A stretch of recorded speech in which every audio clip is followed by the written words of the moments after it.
Welcome back. We are moving on to the next session. Entrepreneur Wellness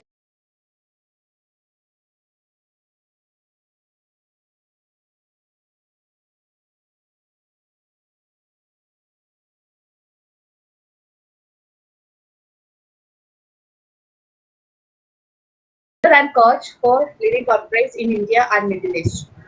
He is a human factor specialist and has vast exposure in organization crisis management. He also mentored many CEOs and entrepreneurs in MSME and corporate for the last 5 years. He is the founder of Wellness Maximus and also the founder of Self for One Center for Self Development. Over to you, Sri sir. Yeah, thank you. Am I audible? Is it clear to you? Yes, sir. Yes, sir. You can. Okay, great. Is there anybody who is outside from Kerala? So I can converse in English and Malayalam also, right? Mix it. So you can use, yes, you can use both. Okay, fine. Sarita madam, I think this is the last session, right, in your EDP program. Program. Yes, last session. Right. Yeah, right. So, first of all, let me congratulate CIMSME for organizing such a wonderful EDP program. ഈ 5 ദിവസമായിട്ട് നിരവധി ഞാൻ കാണാറുണ്ട് ഞങ്ങളുടെ speaker ഗ്രൂപ്പിൽ. There used to be lot of posting ഉണ്ട്. ഞാൻ user ഗ്രൂപ്പിലും ഉണ്ടായിരുന്നു. നല്ല റിവ്യൂസ്, നല്ല ഫീഡ്ബാക്ക്, വളരെ വാല്യുബിൾ ആയിട്ടുള്ള സെഷൻസ് ആയിരുന്നു നമ്മൾ തന്നുകൊണ്ടിരുന്നത് വിവിധ മേഖലകളിൽ ഓൺടർപ്രണർഷിപ്പിന് റിലേറ്റഡ് ആയിട്ട്.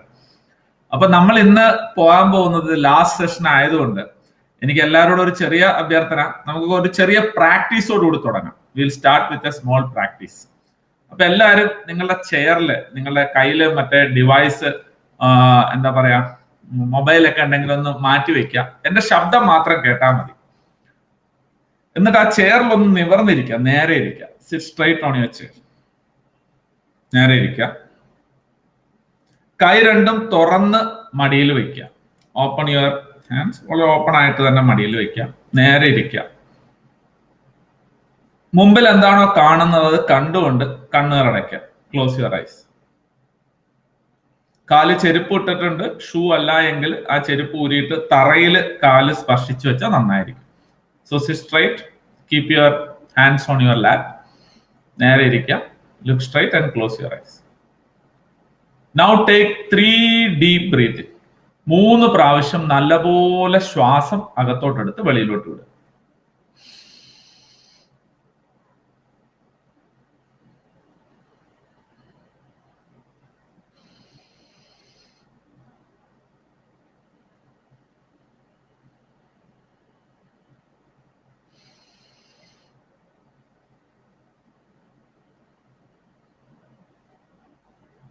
കണ്ണുകൾ അടഞ്ഞിരിക്കട്ടെ. ഇനി ആ കാൽപാദങ്ങളിൽ മാത്രം പരിപൂർണമായിട്ട് ശ്രദ്ധിക്കാം. What sensation feeling you have on your feet. നിങ്ങളുടെ കാൽപാദങ്ങളിൽ ഇപ്പൊ എന്ത് സെൻസേഷൻ, എന്ത് ഫീലിംഗ് ആണ് നിങ്ങൾക്ക് ഇപ്പൊ കിട്ടുന്നത്? ചൂടാണോ, തണുവാണോ, അതോ പ്രത്യേകിച്ചൊരു ഡിഫറൻസ് ഒന്നും ഫീൽ ചെയ്യുന്നില്ലേ? ഏത് കാൽപാദത്തിനാണ് കുറച്ച് കൂടുതൽ ആയം നിങ്ങളിപ്പോ കൊടുത്തിട്ടിരിക്കുക? അതോ 2 കാലും ഒരേമാതിരി ഈക്വൽ വെയ്റ്റഡ് ആണോ?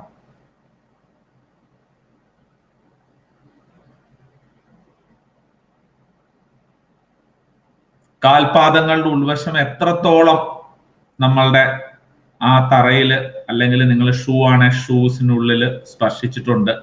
പൂർണ്ണമായിട്ടും സ്പർശിച്ചിട്ടുണ്ടോ അതോ കുറച്ച് ഭാഗങ്ങൾ സ്പർശിക്കാതെ ഉണ്ടോ? അങ്ങനെ മനസ്സുകൊണ്ടുള്ള പരിപൂർണ ശ്രദ്ധ ആ കാൽപാദങ്ങളിൽ മാത്രം കൊടുക്കുക. Give complete attention only to your foot.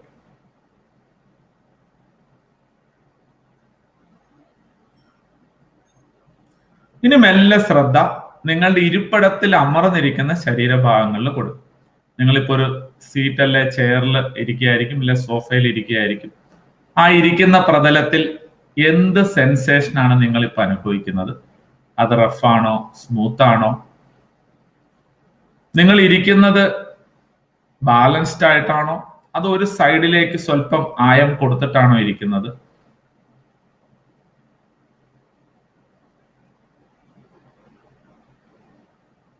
പരിപൂർണമായ ശ്രദ്ധ നമ്മുടെ ഇരിപ്പിടത്തിൽ നിന്ന് നമുക്ക് കിട്ടുന്ന ഫീലിംഗ് അഥവാ സെൻസേഷൻ മാത്രം കൊടുക്കുക.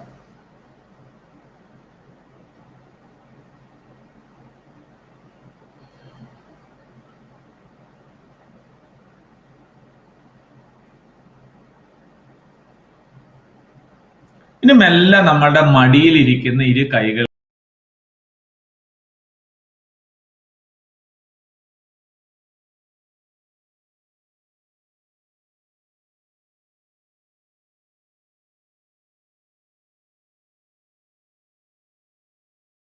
പരിപൂർണ ശ്രദ്ധ ആ കൈകളിലേക്ക് മാത്രം കൊണ്ടുവരും.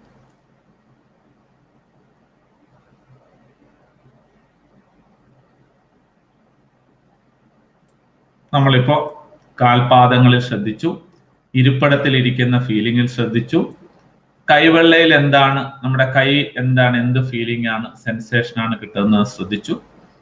ഇനി മെല്ലെ ശ്രദ്ധ നിങ്ങളുടെ ശ്വാസോച്ഛ്വാസത്തിലേക്ക് കൊണ്ടുവരും. ഓരോ പ്രാവശ്യം ശ്വാസം എടുക്കുമ്പോഴും ശ്വാസം വിടുമ്പോഴും ഞാനിപ്പോ ശ്വാസം അകത്തോട്ട് എടുക്കുന്നു, ഞാനിപ്പോ ശ്വാസം വെളിയിലോട്ട് വിടുന്നു എന്ന് മനസ്സിൽ പറഞ്ഞ് ചെയ്യും. ശരീരം എങ്ങനെ ശ്വസിക്കണമോ അങ്ങനെ ശ്വസിച്ചോട്ടെ, അതിനെ നിയന്ത്രിക്കാൻ ശ്രമിക്കേണ്ട. പക്ഷെ ഒരു ശ്രദ്ധ മാത്രം നമ്മുടെ ശ്വാസോച്ഛ്വാസത്തിൽ കൊടുക്കുക. ഓരോ പ്രാവശ്യം ശ്വാസം അകത്തോട്ട് എടുക്കുമ്പോഴും ശ്വാസം വെളിയിലോട്ട് വിടുമ്പോഴും മനസ്സിൽ പറയാം, ഇതാ ഞാൻ ശ്വാസം ഇപ്പൊ അകത്തോട്ട് എടുക്കുന്നു, ഞാനിപ്പോ ശ്വാസം വെളിയിലോട്ട് വിടുന്നു. മനസ്സിനൊരു മങ്കി മൈൻഡ് നേച്ചർ ഉണ്ട്, പല ചിന്തകൾ വരും, ഡിസ്ട്രാക്ഷൻ വരും. ദാറ്റ്സ് ഓക്കെ, അങ്ങനെയാണ് നമ്മുടെ മനസ്സ്. ശ്രദ്ധ മാറിയെന്ന് മനസ്സിലാക്കുക, ശ്രദ്ധ മാറിയല്ലോ എന്ന് കണ്ട് ആകുലപ്പെടാതെ വീണ്ടും ശ്വാസോച്ഛ്വാസത്തിൽ മാത്രം ശ്രദ്ധിക്കുക.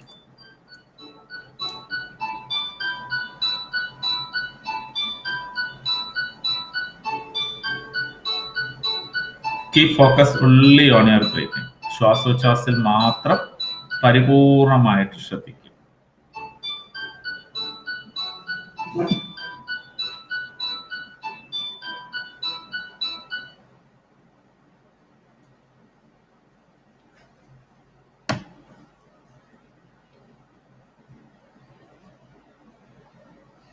ഓരോ പ്രാവശ്യം ശ്വാസം അകത്തോട്ടെടുക്കുമ്പോഴും വെളിയിലോട്ട് പോകുമ്പോഴും ഞാനിപ്പോ ശ്വാസം അകത്തോട്ടെടുക്കുന്നു, ഞാനിപ്പോ ശ്വാസം വെളിയിലോട്ട് വിടുന്നു എന്ന് മനസ്സിൽ പറഞ്ഞ് ചെയ്യും.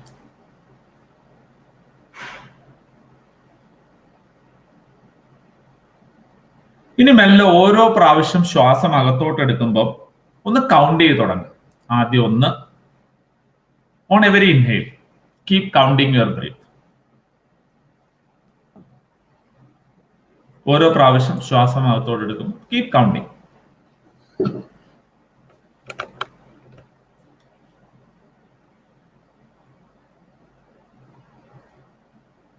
കൗണ്ടിങ് തെറ്റിപ്പോയ സാരമില്ല, വീണ്ടും 1 തുടങ്ങിക്കും.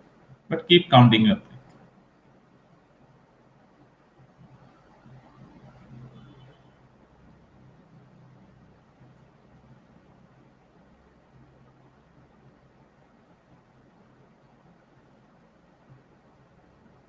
Keep counting.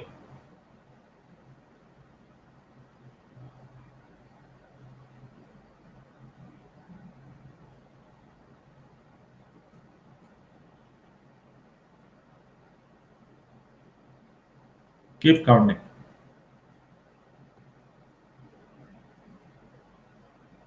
ഇനി മെല്ലെ കൗണ്ടിങ് നിർത്തുക. വീണ്ടും ആദ്യത്തെ പോലെ ഓരോ പ്രാവശ്യം ശ്വാസം അകത്തോട്ടെടുക്കുമ്പോഴും വെളിയിലോട്ട് പോകുമ്പോഴും ഞാനിപ്പോ ശ്വാസം അകത്തോട്ടെടുക്കുന്നു, ഞാനിപ്പോ വെളിയിലോട്ട് വിടുന്നു ശ്വാസം എന്ന് മനസ്സിൽ പറഞ്ഞ് അതിൽ മാത്രം ശ്രദ്ധിക്കും.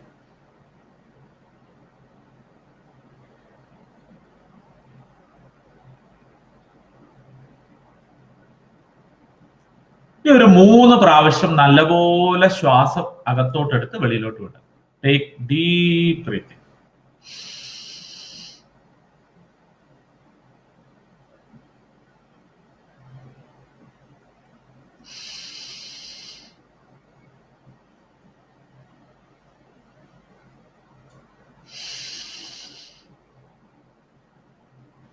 കണ്ണുകൾ അടഞ്ഞതിനിരിക്കട്ടെ. ആ കൈ രണ്ടും നല്ലപോലെ ആ കൈവെള്ള കൂട്ടിത്തിരുമ്മി കണ്ണിന് ചുറ്റുമുള്ള ആ മസിലുകൾക്ക് ആ കൈവെള്ളയുടെ ചൂട് കൊടുത്തോണ്ട് മെല്ലെ കണ്ണ് തുറക്കുക. Slowly open your eyes.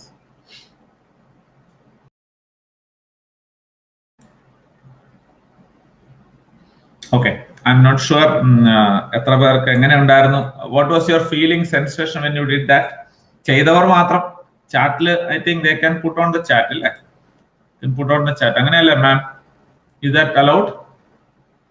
Yeah. Yes, they can put on the chat. Fine. എന്തായിരുന്നു ഫീലിംഗ്, സെൻസേഷൻ? ഒന്ന് ചെയ്തവരൊന്ന് ഒരു കമന്റ് ഇടുവോ?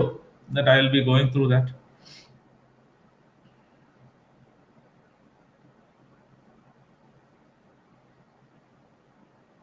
കേൾക്കാമല്ലോ അല്ലേ? Am I audible? Yeah. Relaxing. Yeah, that's what Sarita. Thank you, Sarita. Yeah, refreshing feel. Okay. Thank you, Renju. Thank you.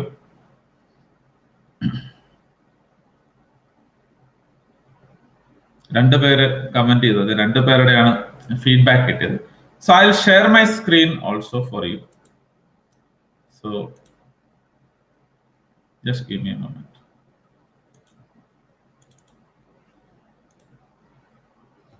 കാണാമോ? എന്റെ screen കാണാൻ പറ്റുന്നുണ്ടോ മാം? ഇത് presenting വരുന്നുണ്ട്. Yes sir, കാണാം. Okay, great. So welcome people. Now I have 30 minutes with me. ഞാൻ കുറച്ച് കാര്യങ്ങൾ entrepreneur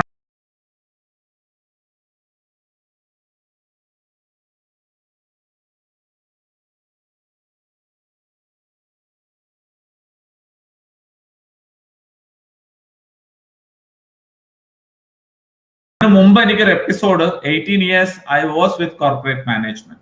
18 കൊല്ലം ഞാൻ കോർപ്പറേറ്റ് മാനേജ്മെന്റിലായിരുന്നു. ഇന്ത്യയുടെ ലീഡിംഗ് കോർപ്പറേറ്റ്സിൽ വർക്ക് ചെയ്യായിരുന്നു. Last I was with Tata. Assistant general manager ആയിരുന്നു. 2 സർക്കിളിന്റെ ഓപ്സ് ഹെഡ് ആയിരുന്നു.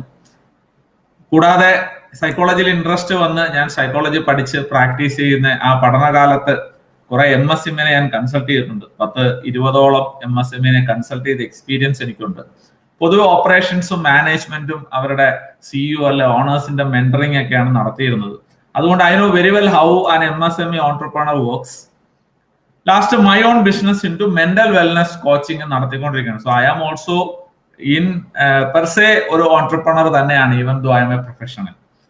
സോ നിങ്ങൾ മനസ്സിലാക്കേണ്ട കുറച്ച് കാര്യങ്ങൾ. ഒന്ന്, ഒരു ഒരു MSME ഓൺട്രപ്രണർ എന്നുള്ള രീതിയിൽ നിങ്ങൾ നോക്കിക്കഴിഞ്ഞാൽ your success begins and ends with you. Please don't forget it. നിങ്ങൾ all and soul ഡിപ്പെൻഡൻസ് ആണ് നിങ്ങളുടെ ബിസിനസിനെ സംബന്ധിച്ചിടത്തോളം, നിങ്ങളുടെ വെഞ്ചറിനെ സംബന്ധിച്ചിടത്തോളം. പൊതുവെ ഓൺട്രപ്രണേഴ്സ് അവരുടെ വെൽബീയിങ്ങിനെ കുറിച്ച് ഒട്ടും കെയർ ചെയ്യാത്തതോ അല്ല അതിനൊരു വില കൊടുക്കാത്ത രീതിയിലുമാണ് നമ്മൾ പൊതുവെ കണ്ടുവരുന്നത്. നമുക്ക് മനസ്സിലാക്കേണ്ട ഒരു കാര്യം, നിങ്ങൾ ജീവിതത്തിൽ ഇനിയും വന്ന് ചെറിയൊരു സ്ഥാപനമായിട്ടോ ചെറിയൊരു ബിസിനസ് ആയിട്ടോ സ്റ്റാർട്ട് ചെയ്ത് ഇത് എവിടെ എത്തുന്നു, ഏത് ലെവലിൽ എത്തിയാലും ശരിക്കും നിങ്ങളുടെ വിജയം നിശ്ചയിക്കുന്നത് ആദ്യം അത് തുടങ്ങേണ്ടത് ആ വിന്നിങ് ആറ്റിറ്റ്യൂഡ് അല്ലെ വിന്നറായി മാറുക അല്ലെ പ്രവർത്തന മേഖലയിൽ വിജയിക്കുക എന്നുള്ള സ്വന്തം മനസ്സിൽ നിന്ന് തന്നെയാണ്. നിങ്ങളുടെ ശരീരവും മനസ്സും പരസ്പരം ബന്ധിപ്പിച്ച് കിടക്കുന്ന ഒന്നാണ്. Body is your vehicle, mind is your engine. ശരിക്കും ആ എഞ്ചിൻ കറക്റ്റ് ആയിട്ട് വർക്ക് ചെയ്തില്ല എങ്കിൽ ഈ ശരീരം കൊണ്ടോ ഈ ശരീരവും മനസ്സും ഉപയോഗിച്ച് നിങ്ങൾ ഏത് മാർഗത്തിൽ വർക്ക് ചെയ്യുന്നു അവിടെ എത്താനോ അതിന് വലിയ ബുദ്ധിമുട്ടുണ്ടാവും.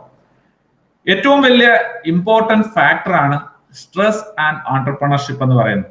ബിസിനസ് അല്ല ഒരു പ്രൊഫഷനിലോട്ട് ഇറക്കുമ്പോൾ ശരിക്കും നമ്മൾ അതിന്റെ ബെനിഫിറ്റ് കിട്ടുന്നത് നമ്മൾ എടുക്കുന്ന റിസ്കിന് പ്രൊപ്പോർഷനേറ്റ് ആയിട്ടാണ്. അങ്ങനെയാണല്ലോ പറയപ്പെടുന്നത്. പക്ഷെ സ്ട്രെസ് എന്ന് പറഞ്ഞാൽ സ്ട്രെസ്ഫുൾ അല്ലാത്ത ഒരു ബിസിനസ്സും ഇല്ല, സ്ട്രെസ് എടുക്കാത്ത ഒരു ഓൺട്രപ്രണറും ഇല്ല. നിങ്ങൾ എല്ലാവരും എന്നോട് എഗ്രി ചെയ്യുന്ന കാര്യമായിരിക്കാം. പക്ഷെ എന്താണ് stress? What is stress according to U?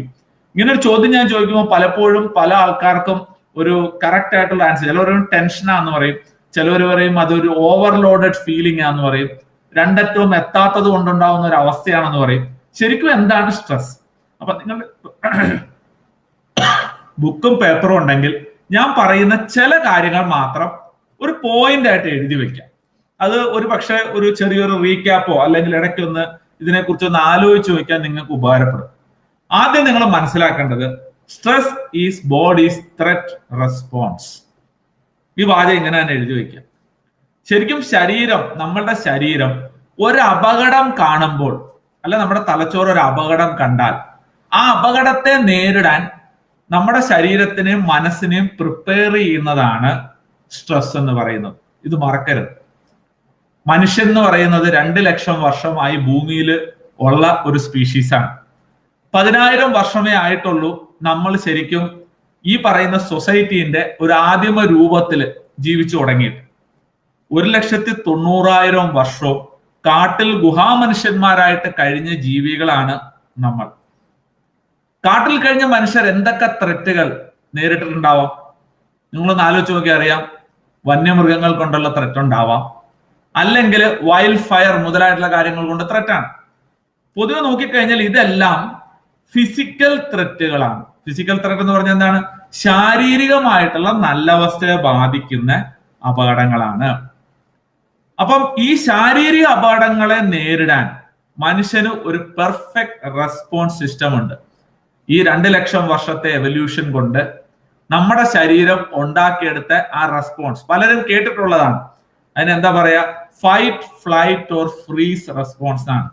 Fight എന്ന് പറഞ്ഞാൽ എന്താ? ഇപ്പൊ നമ്മൾ കാട്ടിലൂടെ പോകുന്ന ഒരു ചെറിയ ജീവി ഓപ്പോസിറ്റ് വരികയാണ്, നമ്മൾ ഒന്നില്ല അതിനെ ആക്രമിച്ച് കീഴ്പ്പെടുത്തും, അല്ല ആക്രമിച്ച് ഓടിച്ചു വിടും. രക്ഷയില്ല ഒരു വലിയ ജീവിയാണ് എന്ത് ചെയ്യും? ജീവൻ കൊണ്ട് ഓടി രക്ഷപ്പെടും, ഫ്ലൈറ്റ് റെസ്പോൺസ്. മൂന്നാമത്തെ ഫ്രീസ് ആൻഡ് ഫെയിൻ റെസ്പോൺസ്. കാർണിവോറസ് ആയിട്ടുള്ള ആനിമൽസിന്റെ ഒക്കെ ഫ്രണ്ടിൽ പെട്ടുപോയി കഴിഞ്ഞാൽ രക്ഷയില്ല എന്ന് കണ്ടു കഴിഞ്ഞാൽ നമ്മൾ എന്ത് ചെയ്യും? നമ്മൾ ബോധം കെട്ട് വീഴും. ഇതൊരു ടൈപ്പ് ഓഫ് എസ്കേപ്പ്. കാരണം അവരൊരിക്കലും ആക്റ്റീവ് അല്ലാത്തൊരു മൃഗത്തെ ആക്രമിച്ച് കഴിക്കില്ല. അപ്പൊ ശരിക്കും നമ്മുടെ ശരീരം ഒരു അപകടം കണ്ടു കഴിഞ്ഞാൽ ശാരീരികമായിട്ട് ഫൈറ്റ്, ഫ്ലൈറ്റ് ഓർ ഫ്രീസ് റെസ്പോൺസിലൂടെയാണ് അതിനെ നേരിടാനായിട്ട് ശ്രമിക്കുന്നത്. നമ്മുടെ കാട്ടിൽ കിടന്ന പൂർവികരെല്ലാം കണ്ട ബഹുഭൂരിഭാഗം അപകടങ്ങളും ശാരീരിക അപകടങ്ങളായിരുന്നു. ഇതിനു വേണ്ടിയിട്ട് ഒരു നെർവസ് സിസ്റ്റം നമ്മുടെ ശരീരത്തിലുണ്ട്. സുഹൃത്തുക്കളെ, നിങ്ങൾ മനസ്സിലാക്കേണ്ടത്, ഞാൻ ഈ പറയുന്നത് കുറച്ച് ബയോളജി എന്ന് തോന്നുന്നു, വളരെ സിമ്പിൾ ആയിട്ട് നിങ്ങൾക്ക് പറഞ്ഞുതരാം. നമ്മുടെ ശരീരത്തിന്റെ ബഹുഭൂരിഭാഗം പ്രവർത്തനങ്ങളും ഓട്ടോണോമസ് ആണ്, അഥവാ നമ്മളുടെ നിയന്ത്രണത്തിൽ അല്ല. ഉദാഹരണം, ഞാൻ വൈകുന്നേരം 2 ചപ്പാത്തിയും കറിയും കഴിച്ചാണ്. അപ്പോൾ ഞാൻ കഴിച്ചു കഴിഞ്ഞ ഉടനെ പറയുകയാണത് എനിക്ക് പെട്ടെന്ന് ദഹിക്കണം കേട്ടോ, കാരണം എനിക്ക് ക്ലാസ് എടുക്കാനുള്ളതാണ്, CAMSME ക്ലാസ് ഉള്ളതാണെന്ന് പറയാൻ നടക്കുമോ? നടക്കില്ല. നമ്മുടെ ബ്ലഡ് പ്രഷർ, നമ്മുടെ ബ്ലഡ് ഷുഗർ ലെവൽ, ഇതൊന്നും നമ്മുടെ കൺട്രോളിലല്ല. അതാണ് ഓട്ടോണോമസ് നെർവസ് സിസ്റ്റം എന്ന് പറയുന്ന ഒരു നെർവസ് സിസ്റ്റമാണ് നമ്മുടെ ശരീരത്തിലെ ഈ പ്രവർത്തനങ്ങളെ നിയന്ത്രിക്കുന്നത്. ഈ സിസ്റ്റത്തിനെ 2ആയിട്ട് തിരിച്ചിട്ടുണ്ട്. വേണമെങ്കിൽ ഇതൊന്ന് എഴുതി വെച്ചു. ഒന്നിനെ സിമ്പതറ്റിക് നെർവസ് സിസ്റ്റം എന്ന് പറയും, രണ്ടാമത് പാരാസിമ്പതറ്റിക് നെർവസ് സിസ്റ്റം എന്ന് പറയും. ഇതിന്റെ പ്രവർത്തനത്തിന് എളുപ്പം മനസ്സിലാക്കാൻ നമ്മുടെ ശരീരം കേരള സംസ്ഥാനമാണെന്ന് കരുതുക. ഇവിടെ 2 മെയിൻ കക്ഷികളുണ്ട്, രാഷ്ട്രീയ കക്ഷികൾ അല്ലെ? കേരളം ഇതുവരെ മാറി മാറി ഭരിച്ചുകൊണ്ടിരുന്ന അവരാണ്. ഏതാണ്? ഒന്ന് UDFഉം ഒന്ന് LDFും ആണ്. അതുപോലെ തന്നെ നമ്മുടെ ശരീരത്തിന്റെ ഭരണത്തിൽ ഏതെങ്കിലും ഒരു സിസ്റ്റമേ ഇരിക്കുകയുള്ളൂ. either it will be parasympathetic nervous system ആയിരിക്കാം, ഇല്ലെങ്കിൽ സിമ്പതറ്റിക് നെർവസ് സിസ്റ്റം ആയിരിക്കാം. പാരാസിമ്പതറ്റിക് നെർവസ് സിസ്റ്റത്തിന്റെ ഫംഗ്ഷൻ എന്താണ്? നമ്മുടെ മസിലുകളെയൊക്കെ റിലാക്സ് ചെയ്ത് വെക്കുക, നമ്മുടെ ദഹനം നല്ലപോലെ നടക്കുക, നമുക്ക് ഭക്ഷണം കഴിക്കാനൊക്കെ ഉള്ള താല്പര്യം ഉണ്ടാക്കുക, നമ്മുടെ സെക്ഷുവൽ ആക്ടിവിറ്റീസിനെ ബൂസ്റ്റപ്പ് ചെയ്യുക. That means rest, digest, feed and breed. ഇത് 4 പാരാസിമ്പതറ്റിക് നെർവസ് സിസ്റ്റത്തിന്റെ ഫംഗ്ഷൻസ്. നിങ്ങൾ ഇപ്പൊ ഇരിക്കും വളരെ സമാധാനമായിട്ട്. ഇന്ന് last EDP programme last day ആണ്. 5 ദിവസമായിട്ട് കൃത്യസമയം ലോഞ്ച് ചെയ്ത് നിങ്ങൾ അറ്റൻഡ് ചെയ്യുന്നു. വളരെ റിലാക്സ് ആയിട്ട് ഇത് കഴിഞ്ഞിട്ട് ഒന്ന് റെസ്റ്റ് ഒക്കെ എടുക്കണം. നാളെ സൺഡേ ആണ്. റെസ്റ്റ് എടുത്ത് ഇങ്ങനെയൊക്കെ റെസ്റ്റ് എടുക്കണമെങ്കിൽ നിങ്ങളുടെ ശരീരത്തെ സഹായിക്കുന്നത് പാരാസിമ്പതറ്റിക് നെർവസ് സിസ്റ്റമാണ്. എന്നാൽ സിമ്പതറ്റിക് നെർവസ് സിസ്റ്റം പൊതുവെ ശരീരത്തിൽ ഓഫ് ആയിരിക്കും. ഇത് ഓൺ ആയാൽ എന്ത് പറ്റും? നമ്മുടെ പ്യൂപ്പിൾ ഡയലേറ്റ് ആവും, കൃഷ്ണമണി കുറച്ച് വലുതായി വരും. അതുകൊണ്ട് എന്ത് പറ്റും? കാഴ്ച, ചെറിയ ലെറ്റേഴ്സ് ഒക്കെ വായിക്കാൻ ബുദ്ധിമുട്ടാണ്. കാട്ടിൽ കിടന്ന പൂർവികനാണെങ്കിൽ അവന് ചുറ്റുമുള്ള വിഷ്വൽ ഇൻഫർമേഷൻ കൂടുതൽ കിട്ടാൻ വേണ്ടിയിട്ടാണ് പ്യൂപ്പിൾ ഡയലേറ്റ് ആവുന്നത്. വായിലെ തുപ്പല് വറ്റി വരളണമാതിരി ഫീൽ ചെയ്യും. പെട്ടെന്ന് നമുക്ക് വായില് ഡ്രൈ തോന്നും. ചിലപ്പോൾ ലംപ് ഇൻ ത്രോട്ട്, ചെറുതായിട്ട് ത്രോട്ടിലൊക്കെ ഒരു ലംപ് ഉണ്ടാവും. നമ്മുടെ ഡൈജസ്റ്റീവ് സിസ്റ്റത്തിന്റെ പ്രവർത്തനം തൽക്കാലം ഒന്ന് മന്ദീഭവിപ്പിക്കും. ഹൃദയടിപ്പ് നല്ലപോലെ കൂടും, ശ്വാസോച്ഛ്വാസത്തിന്റെ ഗതി പെട്ടെന്ന് കൂടും, മസിലുകളിലേക്ക് നല്ലപോലെ ബ്ലഡ് ഒഴുകും, തൊലിപ്പുറത്ത് അധികം ബ്ലഡ് ഉണ്ടാവില്ല. ലിവർ അതിൽ സ്റ്റോർ ചെയ്ത് വെച്ചിരിക്കുന്ന ഗ്ലൈക്കോളജനെയൊക്കെ ഗ്ലൂക്കോസ് ആയിട്ട് കൂടുതൽ എനർജി തരാൻ ബ്ലഡിലേക്ക് റിലീസ് ചെയ്യും. ബ്ലാഡർ ചിലപ്പം റിലീസ് ചെയ്തു പോകും. അതുകൊണ്ട് നമുക്ക് സാധാരണ രീതിയിൽ പണ്ട് സ്ട്രെസ്, ടെൻഷൻ ഒക്കെ വരുന്ന സമയത്ത് ചിലവർക്ക് എന്താ പറയാ, ടോയ്ലറ്റിൽ പോകാനുള്ള കൂടുതൽ ഭക്ഷണം കഴിച്ചാൽ പെട്ടെന്ന് ടോയ്ലറ്റിൽ പോകാനൊക്കെ വാസന വരുന്നത് അതുകൊണ്ടാണ്. നമ്മുടെ BP ചെറുതായിട്ട് കൂടും, ബ്ലഡ് ഷുഗർ ലെവൽ വളരെ ചെറുതായിട്ട് കൂടും. അപ്പം ഈ സംഭവങ്ങളെല്ലാം നടക്കുന്നത് ഈ സിമ്പതറ്റിക് നെർവസ് സിസ്റ്റം ഓൺ ആവുന്നത് എന്തിനു വേണ്ടിയിട്ടാണ്? ഞാൻ മുൻ പറഞ്ഞ മാതിരി ശാരീരികമായിട്ടുള്ള ഒരു അപകടം കാണുമ്പോൾ അതിനെ നേരിടാനുള്ള ഫൈറ്റ് ഓർ ഫ്ലൈറ്റ് റെസ്പോൺസിന് വേണ്ടിയിട്ടാണ് ഈ സിസ്റ്റം ഓൺ ആവുന്നത്. ഒന്നുകൂടെ ഞാൻ പറഞ്ഞാൽ, പൂർവികരായ കാട്ടിൽ കിടന്ന നമ്മുടെ ആൻസിസ്റ്റേഴ്സ് അവരുടെ ജീവിതത്തിൽ ഏറ്റവും കൂടുതൽ കണ്ട ത്രെറ്റുകളായ ഫിസിക്കൽ ത്രെറ്റിനെ നേരിടാൻ അവരുപയോഗിച്ച വർഷങ്ങൾ നീണ്ട എന്താ പറയാ ലക്ഷക്കണക്കിന് വർഷം നീണ്ട എവല്യൂഷനിൽ നമ്മൾ ഉണ്ടാക്കിയെടുത്ത പെർഫെക്റ്റ് സിസ്റ്റമാണ് സിമ്പതറ്റിക് നെർവസ് സിസ്റ്റം. ഈ നെർവസ് സിസ്റ്റം ഓൺ ആക്കി ഫൈറ്റ് ഓർ ഫ്ലൈറ്റ് റെസ്പോൺസിനെ കൂടിയാണ് ശാരീരിക അപകടങ്ങളിൽ നിന്ന് മനുഷ്യൻ രക്ഷപ്പെടുക. അതിപ്പോ ഒരു പട്ടി അടിക്കാൻ ഓടിച്ചിട്ട് വന്നു കഴിഞ്ഞാലും, അതോ ഒരിടത്തുനിന്ന് ഒരാളുമായിട്ട് വഴക്കിടണമെങ്കിൽ, ഇടിക്കണമെങ്കിൽ, അല്ലെ എന്ത് തരത്തിൽ ഫൈറ്റ് ചെയ്യണമെങ്കിലും എല്ലാം ഈ സിസ്റ്റം നമ്മളെ ഹെൽപ്പ് ചെയ്യണം. അത് നമ്മൾ നോക്കിയാൽ അറിയാൻ പറ്റും. ഇവിടെ ഞാൻ ഈ പടത്തിൽ കണ്ടിട്ടുണ്ട്, ഇവിടെ ഒരു 3 നോഡുകളിൽ നിന്ന് മാത്രമേ പാരാസിമ്പതറ്റിക് നെർവ്സ് ഇറങ്ങുന്നുള്ളെങ്കിൽ നമ്മുടെ കശേരുക്കളിൽ കംപ്ലീറ്റ് സ്ഥലങ്ങളിൽ നിന്ന് വെൽ വയർഡ് ആണ് സിമ്പതറ്റിക് നെർവസ് സിസ്റ്റം. കാരണം ഇത് സർവൈവലിന് ഏറ്റവും അത്യാവശ്യമാണ്. പക്ഷെ ഇന്ന് നിങ്ങളുടെ ബിസിനസ് ജീവിതത്തിൽ ശാരീരിക അപകടങ്ങൾ വളരെ കുറച്ച് മാത്രമാണ് നിങ്ങൾ കാണുന്നത്. കൂടുതലും നമ്മളുടെ അപകടങ്ങൾ എന്താണ്? മാനസികവും വൈകാരികവുമായിട്ടുള്ള ത്രെറ്റുകളാണ്. അത് നമുക്ക് പോകുന്ന പേയബിൾ ബിൽസിനെ കുറിച്ചായിരിക്കാം, അല്ലെ വെണ്ടർ പേയ്മെന്റ്സിനെ കുറിച്ചായിരിക്കാം, മാർക്കറ്റിലെ ചേഞ്ച് കൊണ്ടായിരിക്കാം. നിങ്ങൾ മനസ്സിലാക്കേണ്ട ഒരു കാര്യം, മനുഷ്യന്റെ തലച്ചോറിന് ഇത് എഴുതി വെച്ചോണം, cannot differentiate between physical, mental and emotional threat. ഇപ്പോഴും ശാരീരികമോ മാനസികമോ വൈകാരികമായിട്ടുള്ള അപകടങ്ങളെ തരം തിരിച്ച് നേരിടാൻ നമ്മുടെ മനുഷ്യന്റെ തലച്ചോറ് ഇതുവരെ പഠിച്ചിട്ടില്ല. പ്രശ്നം മാനസികമായാലും ഇമോഷണൽ ആയാലും നമ്മളുടെ ശരീരം അതിനെ നേരിടാൻ ഒരുങ്ങുന്നത് ഈ ഫൈറ്റ് ഓർ ഫ്ലൈറ്റ് റെസ്പോൺസ് വഴിയാണ്. ഇത് മറക്കരുത്.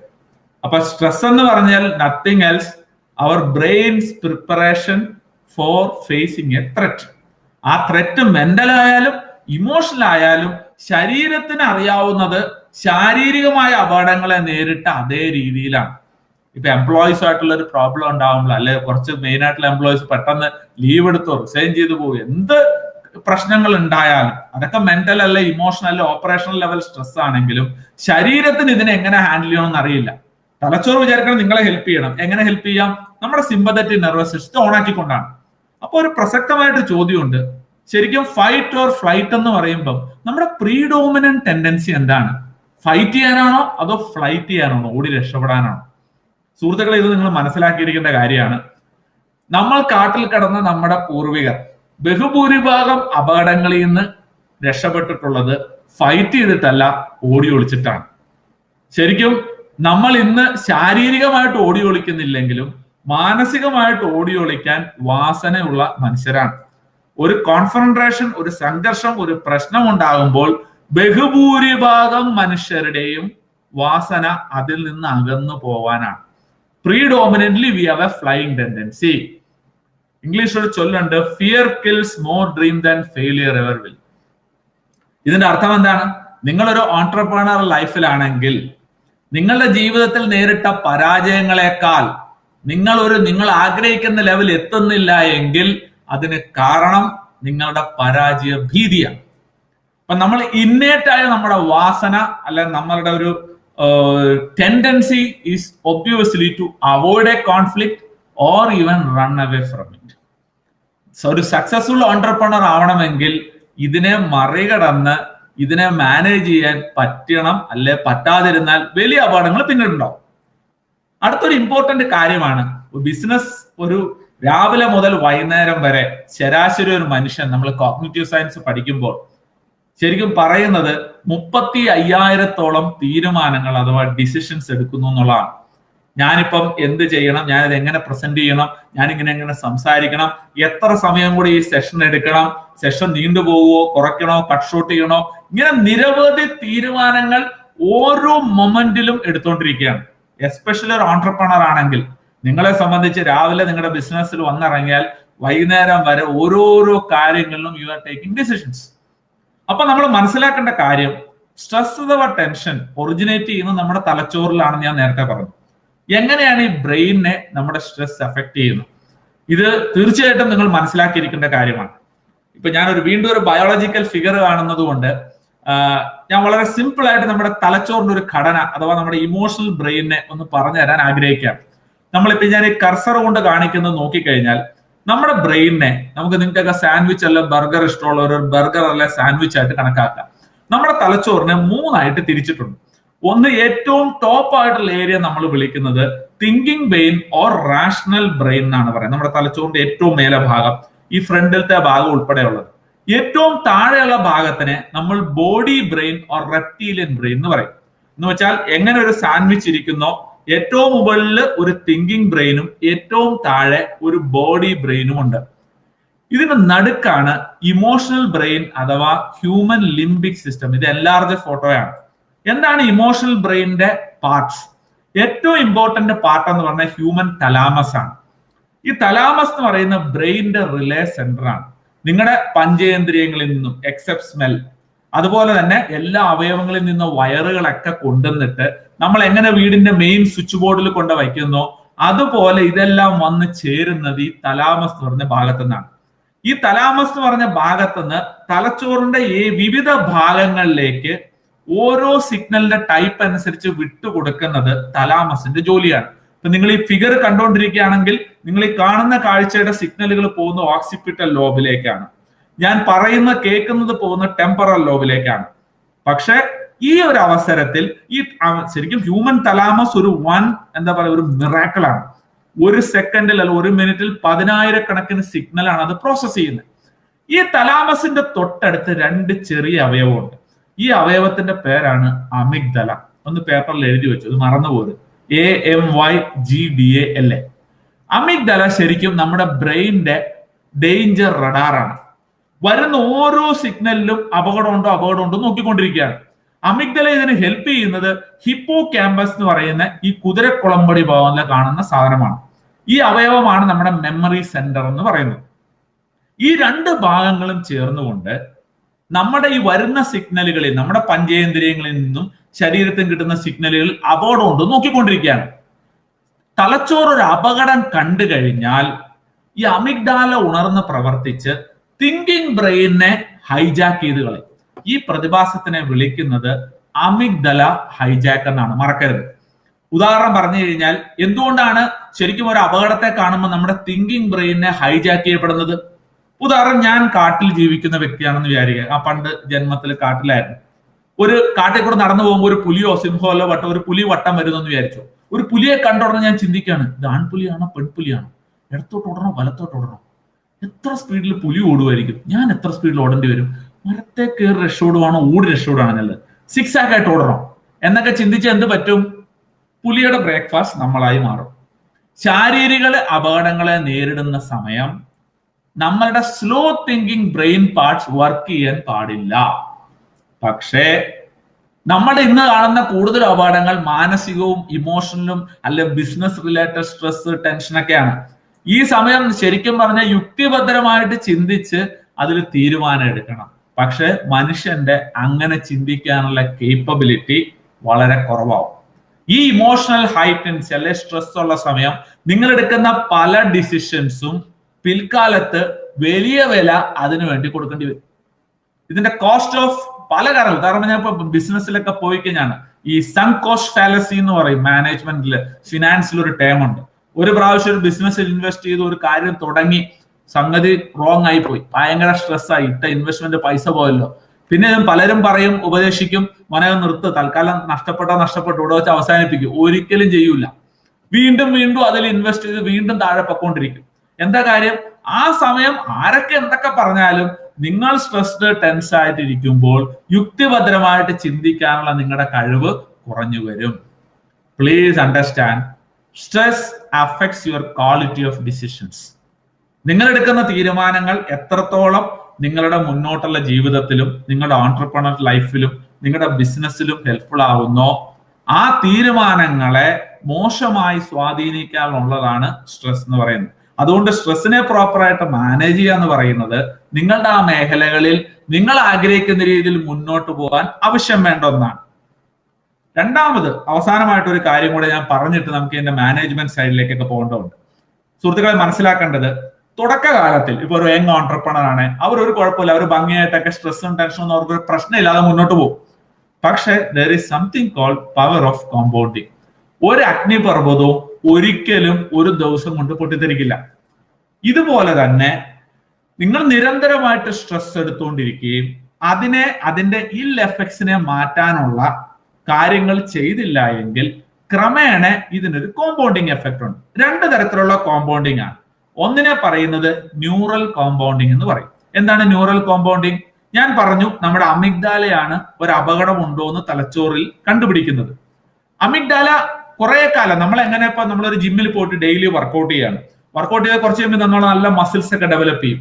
അതുപോലെ തന്നെ നിരന്തരമായിട്ട് നമ്മുടെ തലച്ചോറിൽ ഈ സ്ട്രെസ് ടെൻഷൻ എടുത്തു വരുമ്പോൾ ഈ അമിഗ്ഡാല വോളിയം, അതിന്റെ ഗ്രേ മാറ്റർ കുറച്ച് കൂടുകയും അമിഗ്ഡാല റിയാക്ടിവിറ്റി കൂടും. അമിഗ്ഡാല റിയാക്ടിവിറ്റി കൂടുക എന്ന് പറഞ്ഞാൽ ആദ്യം ഒന്ന് ചെറിയ പ്രശ്നങ്ങളൊന്നും അങ്ങനെ ടെൻഷൻ അടിക്കാത്ത വ്യക്തിയാണ്, പിൽക്കാല ജീവിതത്തിൽ ചെറിയൊരു കാര്യം മതി ഭയങ്കര ടെൻഷൻ അല്ലെ സ്ട്രെസ്ഡ് ആയിക്കൊണ്ടുവരും. ഇതിനെ ന്യൂറൽ കോമ്പൗണ്ടിങ് എഫക്റ്റ് ആണെന്ന് പറയണം. രണ്ടാമത്തെ കാര്യം ഹോർമോണൽ കോമ്പൗണ്ടിങ് എഫക്റ്റ് ആണ്. നിങ്ങൾക്ക് സ്ട്രെസ് അഥവാ ടെൻഷൻ ഉള്ളപ്പം ശരീരത്തിന്റെ ഈ ഫൈറ്റ് ഓർ ഫ്ലൈറ്റ് റെസ്പോൺസിന് വേണ്ടി കോർട്ടിസോൾ, CORTISOL എന്നൊരു കെമിക്കൽ റിലീസ് ചെയ്യും. ഈ കോർട്ടിസോളിനെ നമ്മൾ സ്ട്രെസ് ഹോർമോൺ എന്നാണ് പറയാ. ഈ സ്ട്രെസ് ഹോർമോൺ നിരന്തരമായിട്ട് റിലീസ് ചെയ്തുകൊണ്ടിരുന്നു കഴിഞ്ഞാൽ കുറെ പ്രശ്നങ്ങളുണ്ട്. ആദ്യത്തെ സെറ്റ് ഓഫ് പ്രശ്നം, കോർട്ടിസോൾ ഹൈ ആണെങ്കിൽ ട്രൈഗ്ലിസറൈഡ് ലെവൽ കൂടുതലായിരിക്കും നിങ്ങളുടെ ബ്ലഡിൽ. കാരണം ഒരു ഫൈറ്റ് ഓർ ഫ്ലൈറ്റ് ആക്ഷന് വേണ്ടിയിട്ട് സെല്ലിന് നിറയെ എനർജി കിട്ടണം. അപ്പൊ ട്രൈഗ്ലിസറൈഡും കൊളസ്ട്രോളും കൂടുതലായിട്ട് നിങ്ങളുടെ ലിവർ പ്രൊഡ്യൂസ് ചെയ്യും. കോർട്ടിസോൾ ഹൈ ആണെങ്കിൽ നിങ്ങളുടെ ബ്ലഡിലെ ബ്ലഡ് പ്രഷർ ഉയർന്നു നിൽക്കും.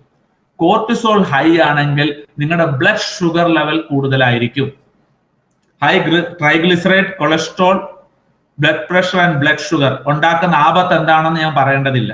30-നും 60-നും ഇടയ്ക്കുള്ള 61% മരണം ഇന്ന് ഇന്ത്യൻസിൽ സംഭവിക്കുന്നത് നോൺ കമ്മ്യൂണിക്കബിൾ ഡിസീസ് എന്ന് വിളിക്കുന്ന പകർച്ചവ്യാധി ഇതര രോഗങ്ങൾ കൊണ്ടാണ്.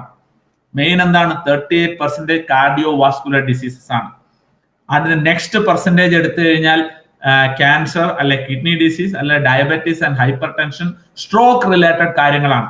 ഇതിനെല്ലാം പ്രധാനമായിട്ട് ഇതിനൊരു പങ്കുണ്ട്. രണ്ടാമത്തെ കാര്യം, ഹയർ കോർട്ടിസോൾ ലെവൽസ് നിങ്ങളുടെ ഫീൽ ഗുഡ് ഹോർമോണുകളെ തകർക്കും, അല്ലെ അതിന്റെ സിന്തസിസിനെ കുറയ്ക്കും. ഉദാഹരണം, ഡോപ്പമൈൻ എന്ന് പറയുന്ന ഒരു ഹോർമോണിന്റെ ഡോപ്പമോ ജനറിക് ഫംഗ്ഷനെ അഫക്ട് ചെയ്യുമ്പോൾ മുന്നേ നിങ്ങൾ എൻജോയ് ചെയ്ത കാര്യങ്ങളൊക്കെ പിൽക്കാലത്ത് എൻജോയ് ചെയ്യാൻ പറ്റാത്തൊരു അവസ്ഥയിലോട്ട് വരും. സെറോട്ടോണിൻ എന്ന് പറഞ്ഞ ഹോർമോണിനെ സിസ്റ്റത്തിനെ അഫക്ട് ചെയ്ത് കഴിഞ്ഞാൽ എന്ത് പറ്റും? എപ്പോഴും വല്ലാത്തൊരു ആകുലതയും ഒരു സങ്കടവും, അത് വളരെ മോശമായി കഴിഞ്ഞാൽ ഡിപ്രഷൻ അഥവാ വിഷാദ രോഗം എന്ന അവസ്ഥയിലോട്ട് പോകും. ആണുങ്ങളിലെ സെക്ഷൽ ഹോർമോണാണ് ടെസ്റ്റോസ്റ്റിറോൺ എങ്കിലും ഹയർ കോർട്ടിസോൾ ലെവൽ കൂടിക്കഴിഞ്ഞാൽ ഗൊണാഡ്സ് ടെസ്റ്റോസ്റ്റിറോണിന്റെ അളവിനെ കുറയ്ക്കും. പെണ്ണുങ്ങളിലും ഈ ഹോർമോണിന്റെ ആക്ട് ഉണ്ട്. ടെസ്റ്റോസ്റ്റിറോണിന്റെ ഗുണം എന്താണ്? അത് സെക്സ് ഹോർമോൺ മാത്രമല്ല, നമുക്കൊരു ധൈര്യം, ഒരു ചലഞ്ച്, ഒരു റിസ്ക് ടേക്കിംഗ് എടുക്കണമെങ്കിൽ ബോഡിയിലെ ടെസ്റ്റോസ്റ്റിറോൺ ലെവൽസ് ഉണ്ടായിരിക്കണം. നിങ്ങൾക്കറിയാം, 13 വയസ്സ് മുതൽ 21 വയസ്സിനിടയ്ക്കുള്ള പ്രായത്തിൽ, നമ്മുടെയൊക്കെ പ്രായത്തിൽ ആൺകുട്ടികളാണ് പ്രത്യേകിച്ചും ചെയ്തു കൂട്ടാത്ത അതിക്രമങ്ങളൊന്നുമില്ല. അതിനൊക്കെ നിങ്ങളെ കാരണം ആ പ്രായത്തിലാണ് ഏറ്റവും കൂടുതൽ ഹയർ ടെസ്റ്റോസ്റ്റിറോൺ ലെവൽ നിങ്ങൾക്കുള്ളത്. ടെസ്റ്റോസ്റ്റിറോൺ ലെവൽ കുറഞ്ഞു വന്നു കഴിഞ്ഞാൽ we will become more submissive. Submissive എന്ത് പറ്റും? നമ്മൾ ആദ്യമൊക്കെ ഭയങ്കര റിസ്ക് എടുത്ത് ചാടിയൊക്കെ ഇറങ്ങിപ്പോയവരാണെങ്കിൽ പിൽക്കാലത്ത് നമ്മൾ ഓരോ റിസ്കിൽ നിന്ന് അവോയ്ഡ് ചെയ്തു തുടങ്ങും. നമ്മൾ സബ്മിസീവ് ആയി തുടങ്ങുമെന്ന് കാര്യം. ഞാൻ പറഞ്ഞു വന്നത്, സ്ട്രെസ് ആൾട്ടർ യുവർ ഇമോഷണൽ വെല്ലിങ്. പലപ്പോഴും പല ബിസിനസ്സുകാരും നമ്മളെ കൺസൾട്ട് ചെയ്യാൻ വരും. പണ്ടൊക്കെ സാറേ എനിക്കൊരു പ്രശ്നം ഉണ്ടായിരുന്നില്ല, പക്ഷെ ഇപ്പൊ ഒരു ധൈര്യം കിട്ടുന്നില്ല. മറ്റേ മോട്ടിവേഷൻ സ്പീക്കറൊക്കെ ഞാൻ കേൾക്കും, മറ്റേ യൂട്യൂബിൽ മോട്ടിവേഷൻ കേൾക്കും, അവിടെ കേൾക്കും, പക്ഷെ അതൊന്നും ലാസ്റ്റ് ചെയ്യില്ല. അടുത്ത ദിവസം രാവിലെ ആകുമ്പോൾ ഞാൻ വീണ്ടും തദയവിയാവും. സുഹൃത്തുക്കളെ, മനസ്സിലാക്കേണ്ടത്, ആത്യന്തികമായിട്ട് നിങ്ങളുടെ ബോഡി കെമിസ്ട്രി നിങ്ങളെ സപ്പോർട്ട് ചെയ്തില്ലെങ്കിൽ ഈ പറയുന്ന മോട്ടിവേഷണൽ ടോക്ക് കേട്ടതുകൊണ്ടോ പ്രഭാഷണം കേട്ടതുകൊണ്ടോ ബുക്ക് വായിച്ചുകൊണ്ടോ ഒന്നും അപ്പോൾ ഉള്ളൊരു എഫക്റ്റ് അല്ലാതെ അത് കഴിഞ്ഞിട്ടുള്ള പിന്നീട് പലരും എന്താണ് പറയുന്നത്, ഒരു നല്ല ട്രെയിനിങ് ക്ലാസ്സിലൊക്കെ പോയി കേട്ട് ഭയങ്കര ആക്റ്റീവായിട്ട് വരും, കിടന്നൊന്നാണെങ്കിൽ രാവിലെ എഴുന്നേറ്റാ വീണ്ടും പഴയപടിയായി. Please understand, stress affect your emotional wellbeing. മിക്കവാറും ബിസിനസ്സുകാരെല്ലാവരും ഈ പറഞ്ഞ ഓൺട്രപ്രണർ ലൈഫിലുള്ള കേരളത്തിൽ പ്രത്യേകിച്ചും നമ്മൾ വരുന്നത് സപ്രസീവ് കോപ്പിംഗ് ആണ്. പലപ്പോഴും ഈ അമിഗ്ഡാല റിയാക്ടിവിറ്റിയെ താഴ്ത്താനുള്ള, അമിഗ്ഡാല അടക്കി നിർത്താനുള്ള കഴിവുള്ള ഡ്രഗിൽ ഒന്നാണ് ആൽക്കഹോൾ. ഒരുതപ്പെട്ട ആൾക്കാരെല്ലാം ആൽക്കഹോൾ കൺസ്യൂം ചെയ്യുന്നവരാണ്. പലപ്പോഴും ക്ലിനിക്കൽ പ്രാക്ടീസിൽ ഞങ്ങൾ പറയുന്നത് 30 to 45% of regular alcohol abusers have either anxiety, depression or any other disorders. അവർ അതിന് ഉപയോഗിക്കുന്ന മെഡിസിൻസ് ആണ്. പല ആൾക്കാരും കച്ചവടത്തിലുള്ളവർ പറയുമ്പോൾ എന്താണ് 2 അടിച്ച് കഴിഞ്ഞാൽ നമ്മുടെ ടെൻഷൻ ഒക്കെ പോകുന്ന പറയും, വൈകുന്നേരം ഇതായെന്ന് പറയും. പക്ഷെ കുഴപ്പം എന്താണ്, ഈ ക്ലൂവർ ബ്ലൂസി സിൻഡ്രോം, എനിക്ക് ഒത്തിരി വിശദീകരിക്കാൻ സമയമില്ല, വളരെ ചെറിയ സമയത്തിലൊരു വലിയ സബ്ജക്ട് കവർ ചെയ്ത് പോകേണ്ടതുകൊണ്ടാണ്. ക്ലൂവർ ബ്ലൂസി സിൻഡ്രോം നിങ്ങൾ അടിച്ചു നോക്കിയാൽ മതി. എങ്ങനെയാണ് ആൽക്കഹോള് നിങ്ങളുടെ തിങ്കിങ്ങിനെയും മറ്റു കാര്യങ്ങളെയും ചേഞ്ച് ചെയ്യുന്നത്. ചിലർ 2 അടിച്ചാൽ സംസാരിക്കാത്തവർ ഭയങ്കര വാചാലരാവും. പലവരും പല ബിസിനസ്സുകാരിലും എനിക്ക് വളരെയധികം അറിയാവുന്നതുണ്ട്. മിഡ് നൈറ്റ് ഡിസിഷൻ എന്ന് പറഞ്ഞ ഡിസിഷൻസ് ഉണ്ട്. ഈ ടെൻഷനും സ്ട്രെസ്സും കാരണം പല കാര്യങ്ങൾക്കും തീരുമാനം എടുക്കില്ല. രാത്രി 2 അടിച്ചിട്ടാണ് തീരുമാനങ്ങൾ എടുക്കുക. മിക്കവാറും ആ സമയം നിങ്ങളുടെ യുക്തിഭദ്രമായിട്ടുള്ള ബ്രെയിൻ പ്രോപ്പറായിട്ട് വർക്ക് ചെയ്യില്ല.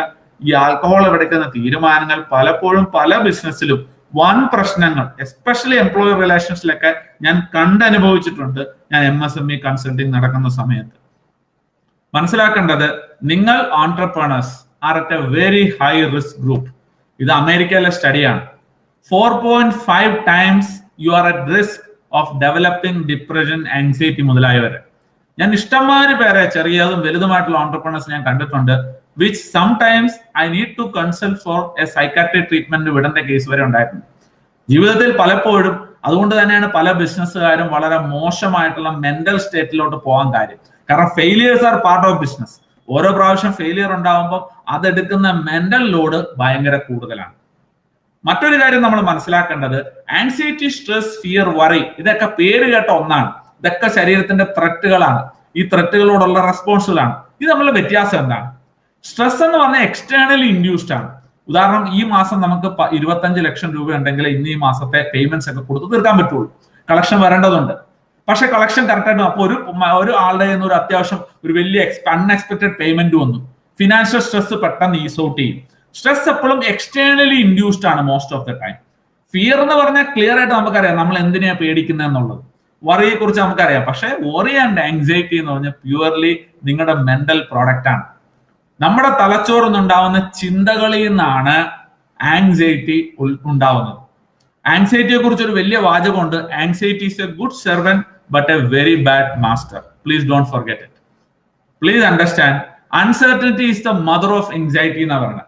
നമ്മുടെ ശരിക്കും പറഞ്ഞു കഴിഞ്ഞാൽ നമുക്ക് ശരിക്കും മുന്നോട്ടുള്ള ജീവിതത്തിൽ നമ്മൾക്ക് ഉറപ്പില്ലാത്തൊരു സാഹചര്യം, എന്തെങ്കിലും പ്രശ്നങ്ങളുണ്ട്, അതിനൊരു അഷ്യൂറിറ്റി ഇല്ല. അങ്ങനെയുള്ള സന്ദർഭത്തിൽ definitely will get anxious. There is nobody in this world who do not experience anxiety. നമ്മൾ എല്ലാവർക്കും ആൻസൈറ്റി ഉണ്ട്. നിങ്ങൾക്കും ഉണ്ട്, എനിക്കും ഉണ്ട്, എല്ലാവർക്കും ഉണ്ട്. പക്ഷെ അമിതമായ ആൻസൈറ്റി അത്യാപത്തിലേക്ക് കൊണ്ടുപോകുന്നതാണ് മനുഷ്യനെ സംബന്ധിച്ച്. ഇത് മനസ്സിലാക്കേണ്ട കാര്യം, ബിസിനസ്സിനെ സംബന്ധിച്ചിടത്തോളം ആൻഷ്യസ് ആവാത്തൊരവസ്ഥ വളരെ കുറവാണ്.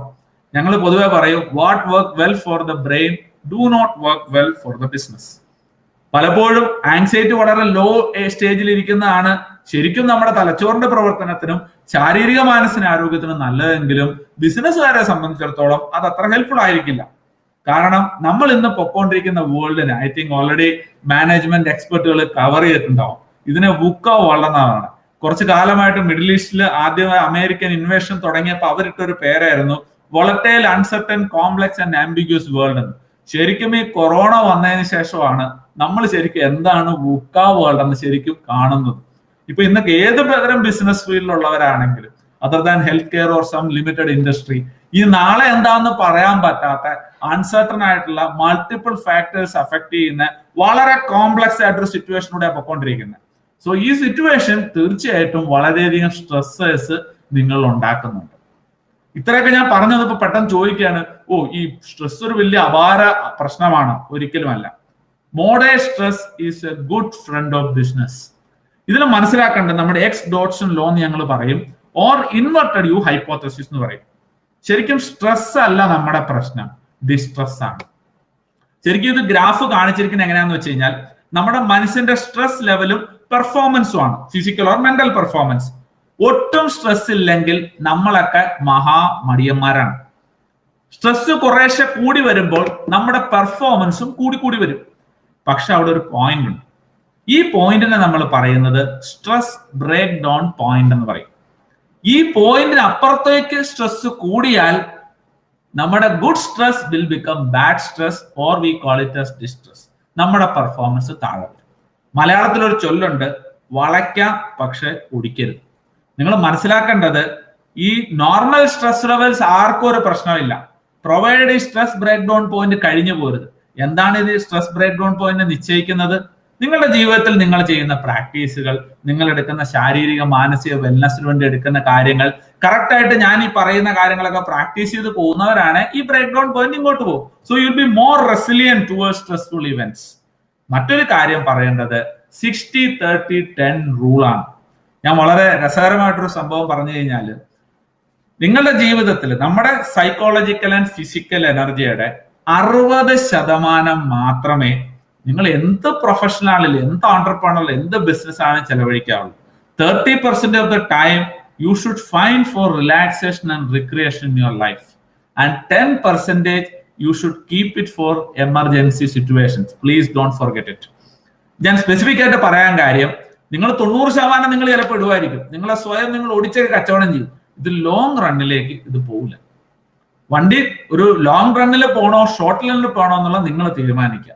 കാരണം പല പഴയ കച്ചവടക്കാരെ, സക്സസ്ഫുൾ കച്ചവടക്കാരെ കണ്ടു കഴിഞ്ഞിട്ടുള്ളവര്, അവര് ആ രീതിയിൽ ചെയ്താൽ മാത്രമേ ബിസിനസ്സിൽ വിജയിക്കൂ. ഞാൻ ചെറിയൊരു എക്സാമ്പിൾ, സമയപരിമിതി ഉണ്ടെങ്കിൽ, നമ്മുടെ എറണാകുളത്തെ ഏറ്റവും വലിയൊരു ഗ്രൂപ്പാണ്, ഒരു ബേക്കറി ഗ്രൂപ്പാണ് Best Bakers. So just quote within us.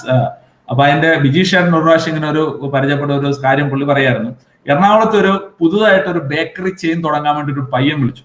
എന്നിട്ട് വന്ന്, ചേട്ടാ എനിക്ക് ചേട്ടനെ വന്ന് കാണുന്ന ഒരു ഉപദേശമൊക്കെ തന്നെ, ഇന്ന ആള് പറഞ്ഞ റെഫറൻസ് വിളിക്കുകയാണ്, അപ്പൊ വരാന്നൊക്കെ പറഞ്ഞു. അപ്പൊ പുള്ളി പറഞ്ഞ ഒരു കാര്യം ചെയ്യും, ഞാൻ സാറിന് ഒരു 4 മണിയാകുമ്പോൾ നമ്മുടെ പ്രൊഡക്ഷൻ യൂണിറ്റിൽ വരും, 5 മണിയാകുമ്പോൾ അങ്ങോട്ട് വന്നോളാൻ പറഞ്ഞു. അതുകൊണ്ട് പുള്ളി പറഞ്ഞു, അയ്യോ ചേട്ടാ ഞാൻ അതിന് 8 മണിയാകുമ്പോൾ എഴുന്നേക്കുള്ളൂ എന്ന് പറഞ്ഞു.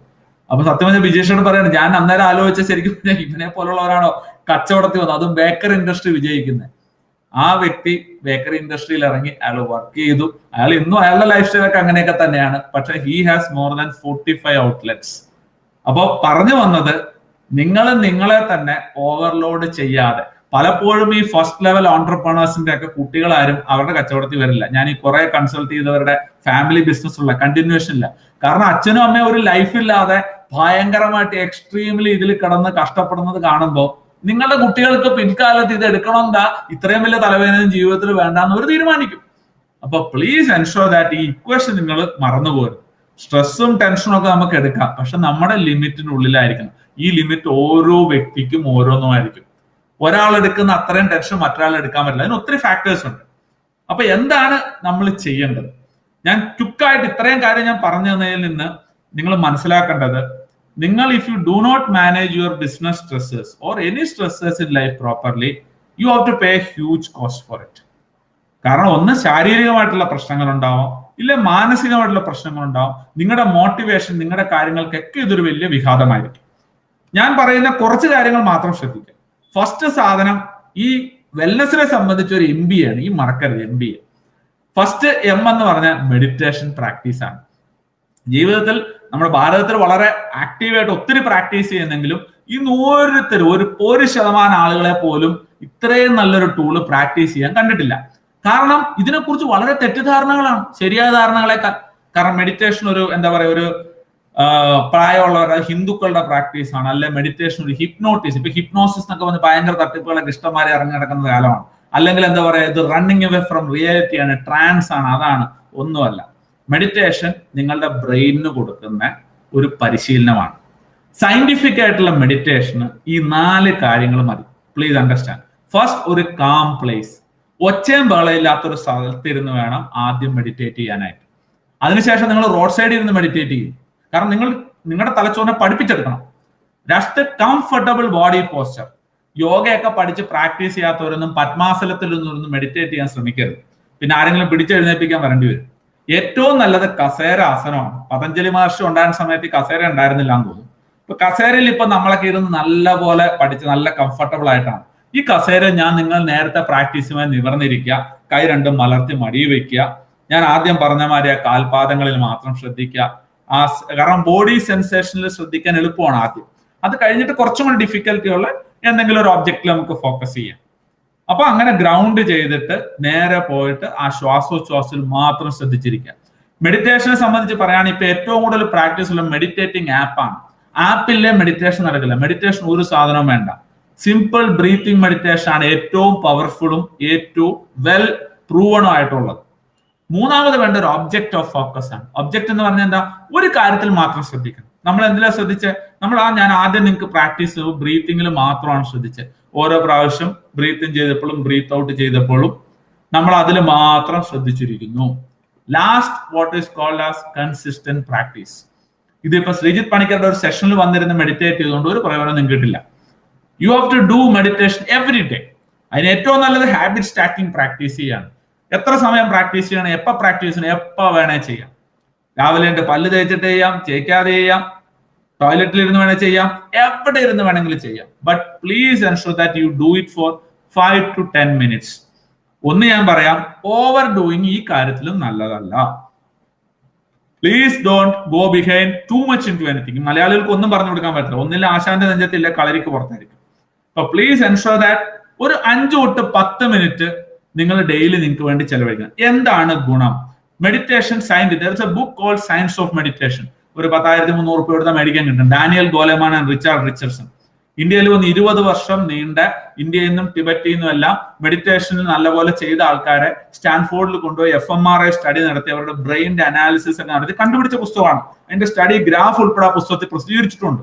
പല ജേണലിലും there are 25,000+ ജേണലിലെ ഇന്നിപ്പം റെഫറൻസ് നമുക്ക് കിട്ടും മെഡിറ്റേഷനെ കുറിച്ച്. 3 ഗുണങ്ങളാണ്.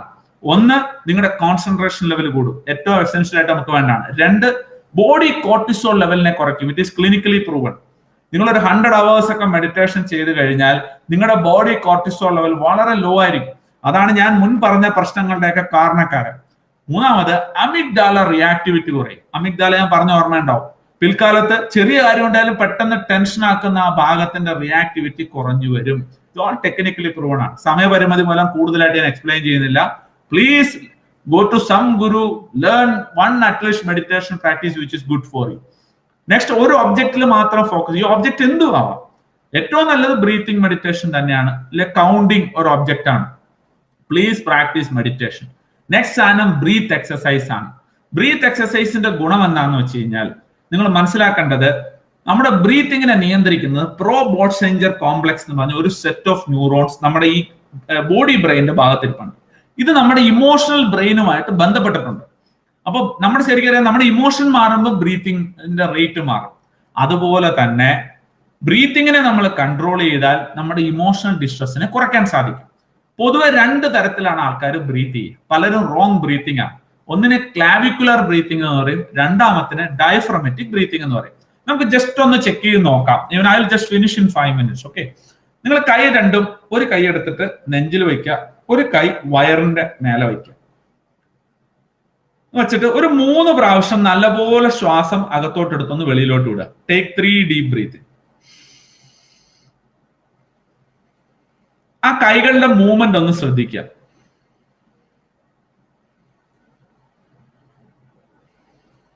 നിങ്ങൾ ശ്വാസം അകത്തോട്ട് എടുക്കുമ്പോൾ കയ്യിലിരിക്കുന്ന, വയറിലിരിക്കുന്ന കൈ അകത്തോട്ട് പോകുന്നുണ്ടോ വെളിയിലോട്ട് വരുന്നുണ്ടോ എന്ന് ശ്രദ്ധിക്കുക.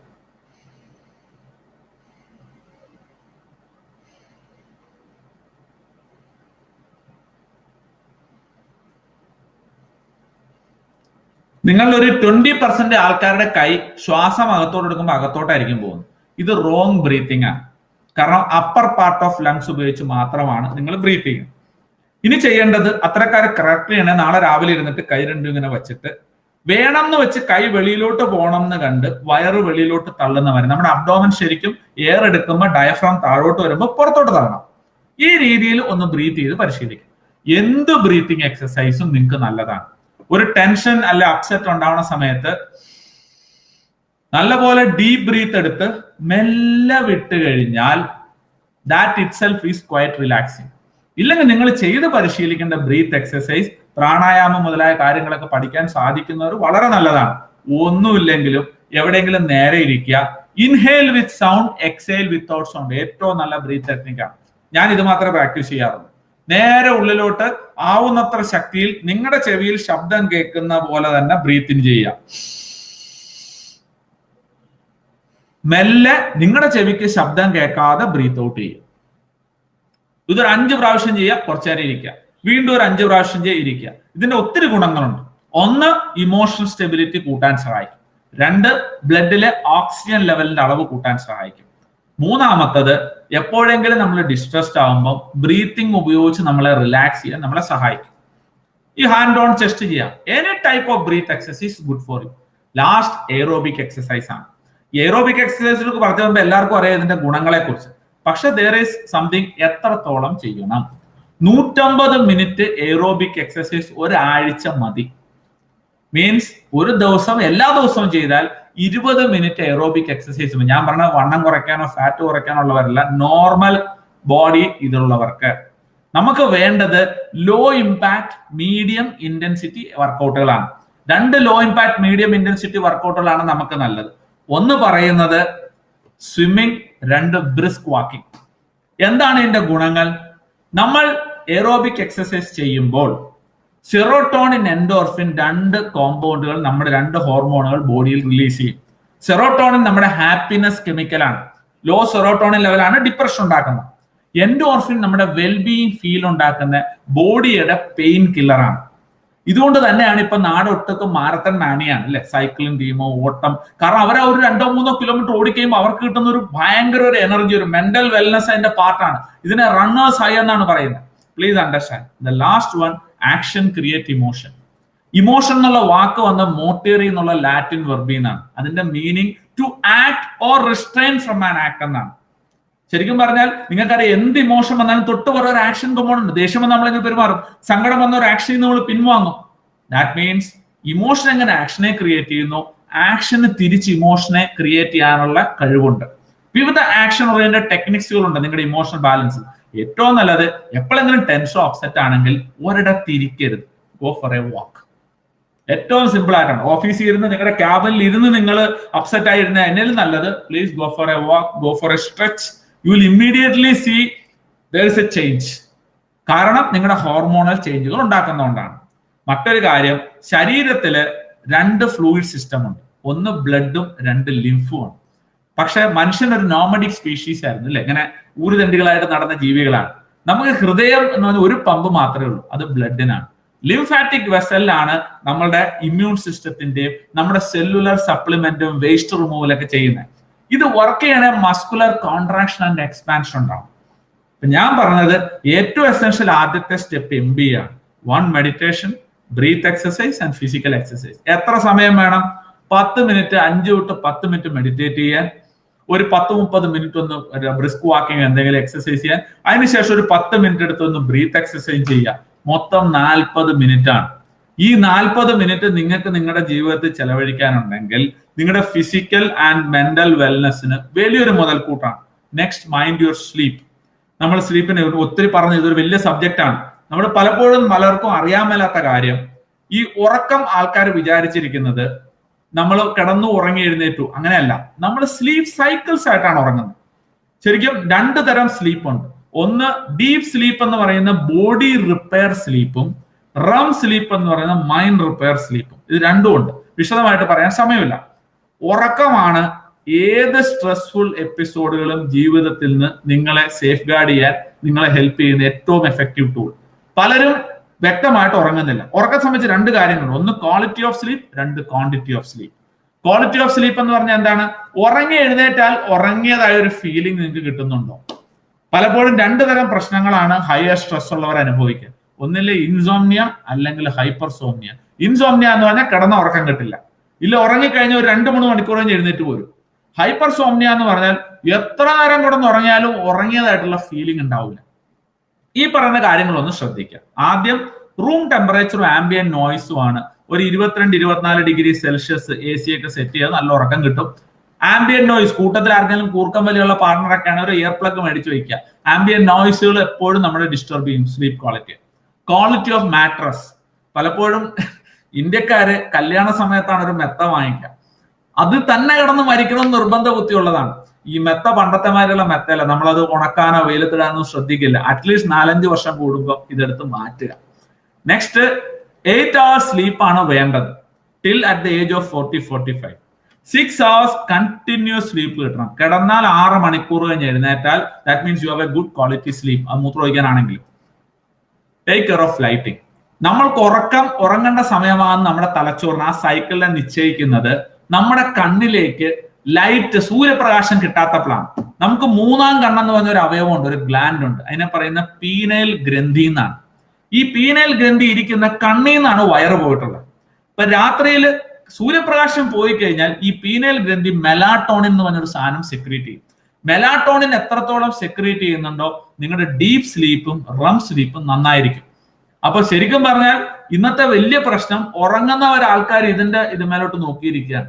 ഈ നോട്ടമാണ് നിങ്ങളുടെ സ്ലീപ്പിന്റെ ക്വാളിറ്റിയെ ഡിസ്റ്റർബ് ചെയ്യുന്നത്. അതിനെന്ത് ചെയ്യണം?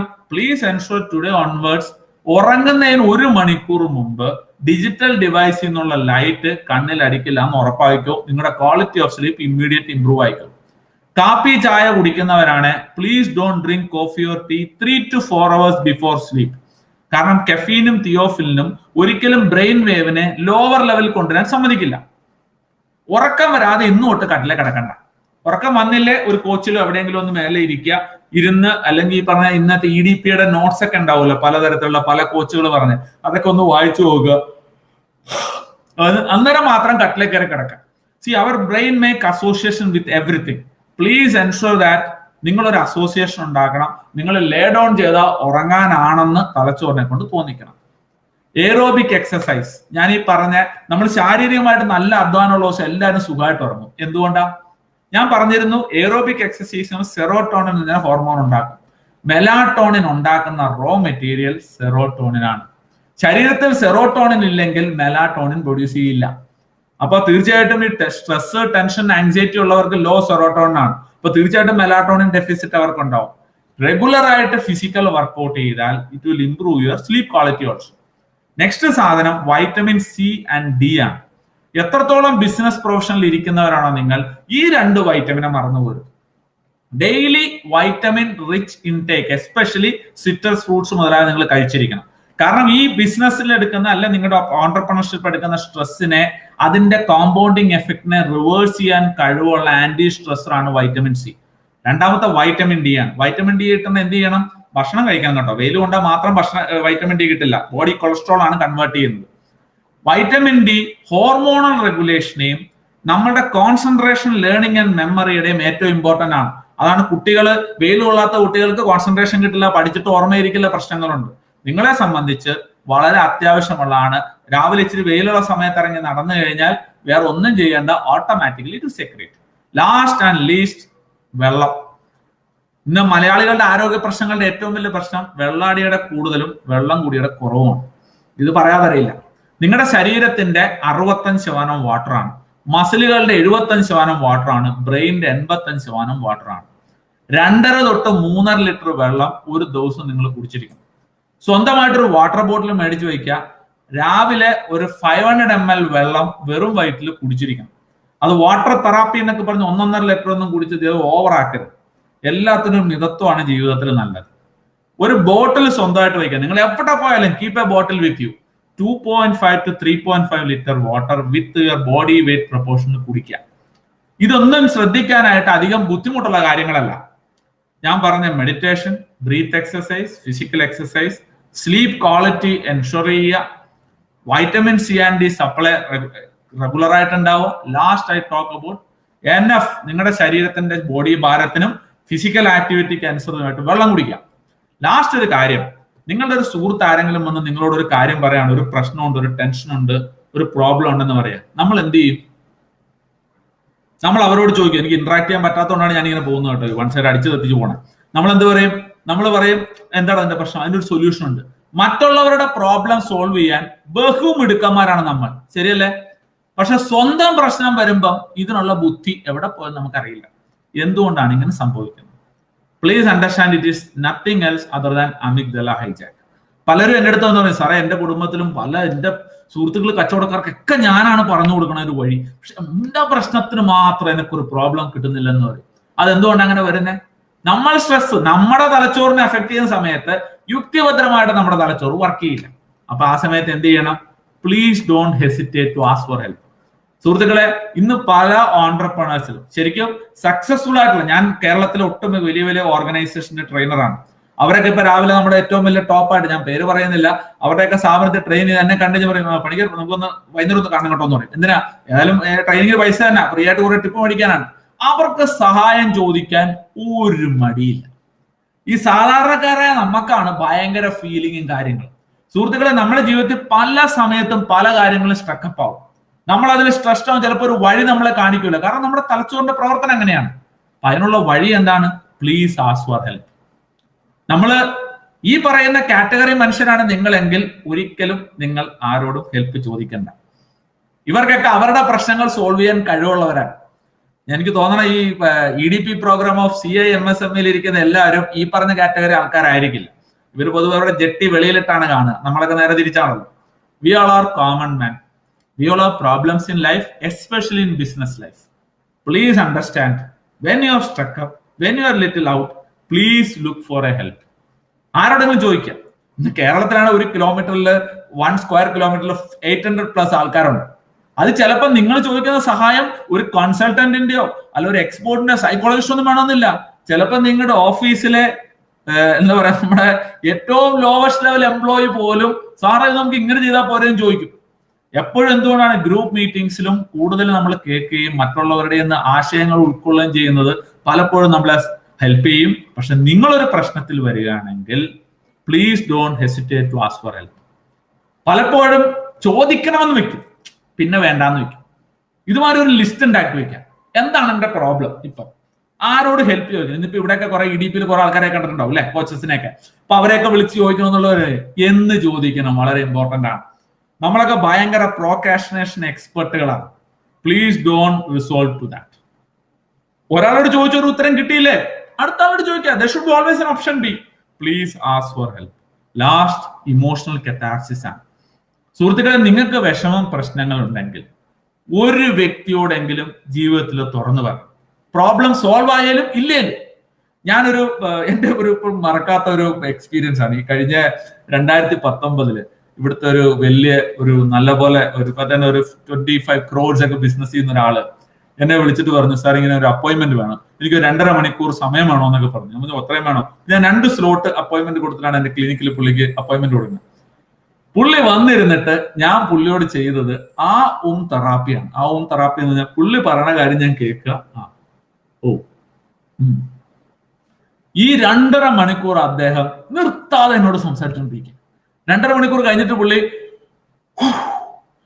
ഒരു വൈപ്പാണ് ഇത് പറഞ്ഞു, സാർ എത്രയാണ് സാറിന്റെ എമൗണ്ട്? നമുക്ക് ചോദിച്ചാൽ നമ്മുടെ പ്രശ്ന സൊല്യൂഷൻ എന്ന് എനിക്കിത് ആരോടെങ്കിലും പറഞ്ഞില്ല, ഞാൻ പൊട്ടും എന്നുള്ള അവസ്ഥ. പുറയിൽ പറഞ്ഞ അവൾക്ക് വന്നിട്ട് ടെൻഷൻ ആവും. ഇനി ഞാൻ വന്നിട്ട് എന്താ പറയാ, എന്റെ ബിസിനസ് പാർട്ട്നേഴ്സിനോട് പറഞ്ഞാൽ അത് നമ്മുടെ ബിസിനസിനെ ബാധിക്കും. അപ്പോഴാണ് ഞാൻ വിചാരിച്ച ഗൂഗിൾ ചെയ്ത് ഒരു സൈക്കോളജിസ്റ്റിനെ കണ്ടു കഴിഞ്ഞാൽ അങ്ങേരോട് പറയാലോ, ആരോടും പറയില്ലല്ലോ എന്ന് വിചാരിച്ചു. Please find one person who is your accountability partner to share your mind. നിങ്ങൾ എത്രത്തോളം നിങ്ങളുടെ ഉള്ളിലെ ബലൂണിനെ വലിപ്പിച്ച് വീർപ്പിക്കുന്നോ അത്രത്തോളം നിങ്ങളുടെ ഡേഞ്ചർ ക്ഷണിച്ചു വരുത്തുക. Please understand. Second thing, as an entrepreneur, please know there is a movement call are you okay. Are you okay എന്ന് പറയുന്നത് വേൾഡിലെ one of the best suicide prevention മൂവ്മെന്റുകളിൽ ഒന്നാണ്. ആരുടെയെങ്കിലും നിങ്ങളൊരു ഓണ്ടർപ്രണർ എന്ന് പറയുന്ന ഒരു ഗ്രഹനാഥനെ പോലെയാണ് അല്ലെ, നിരവധി മനുഷ്യർ നിങ്ങളെ ഡിപ്പെൻഡ് ചെയ്യുന്നു. ആരുടെയെങ്കിലും മുഖം വാടി സ്വല്പം അപ്സെറ്റ് ആയിട്ടിരുന്ന അവനെ പിടിച്ചിരുത്തണം. എന്താണ് പ്രശ്നം, പറയൂ, സംസാരിക്കുന്നു, പറയണം. അതിനൊരു അവസരം നിങ്ങൾ കൊടുക്കണം. ഒരു പക്ഷെ ഒരു ജീവൻ നിങ്ങൾക്ക് രക്ഷിക്കാൻ പറ്റും.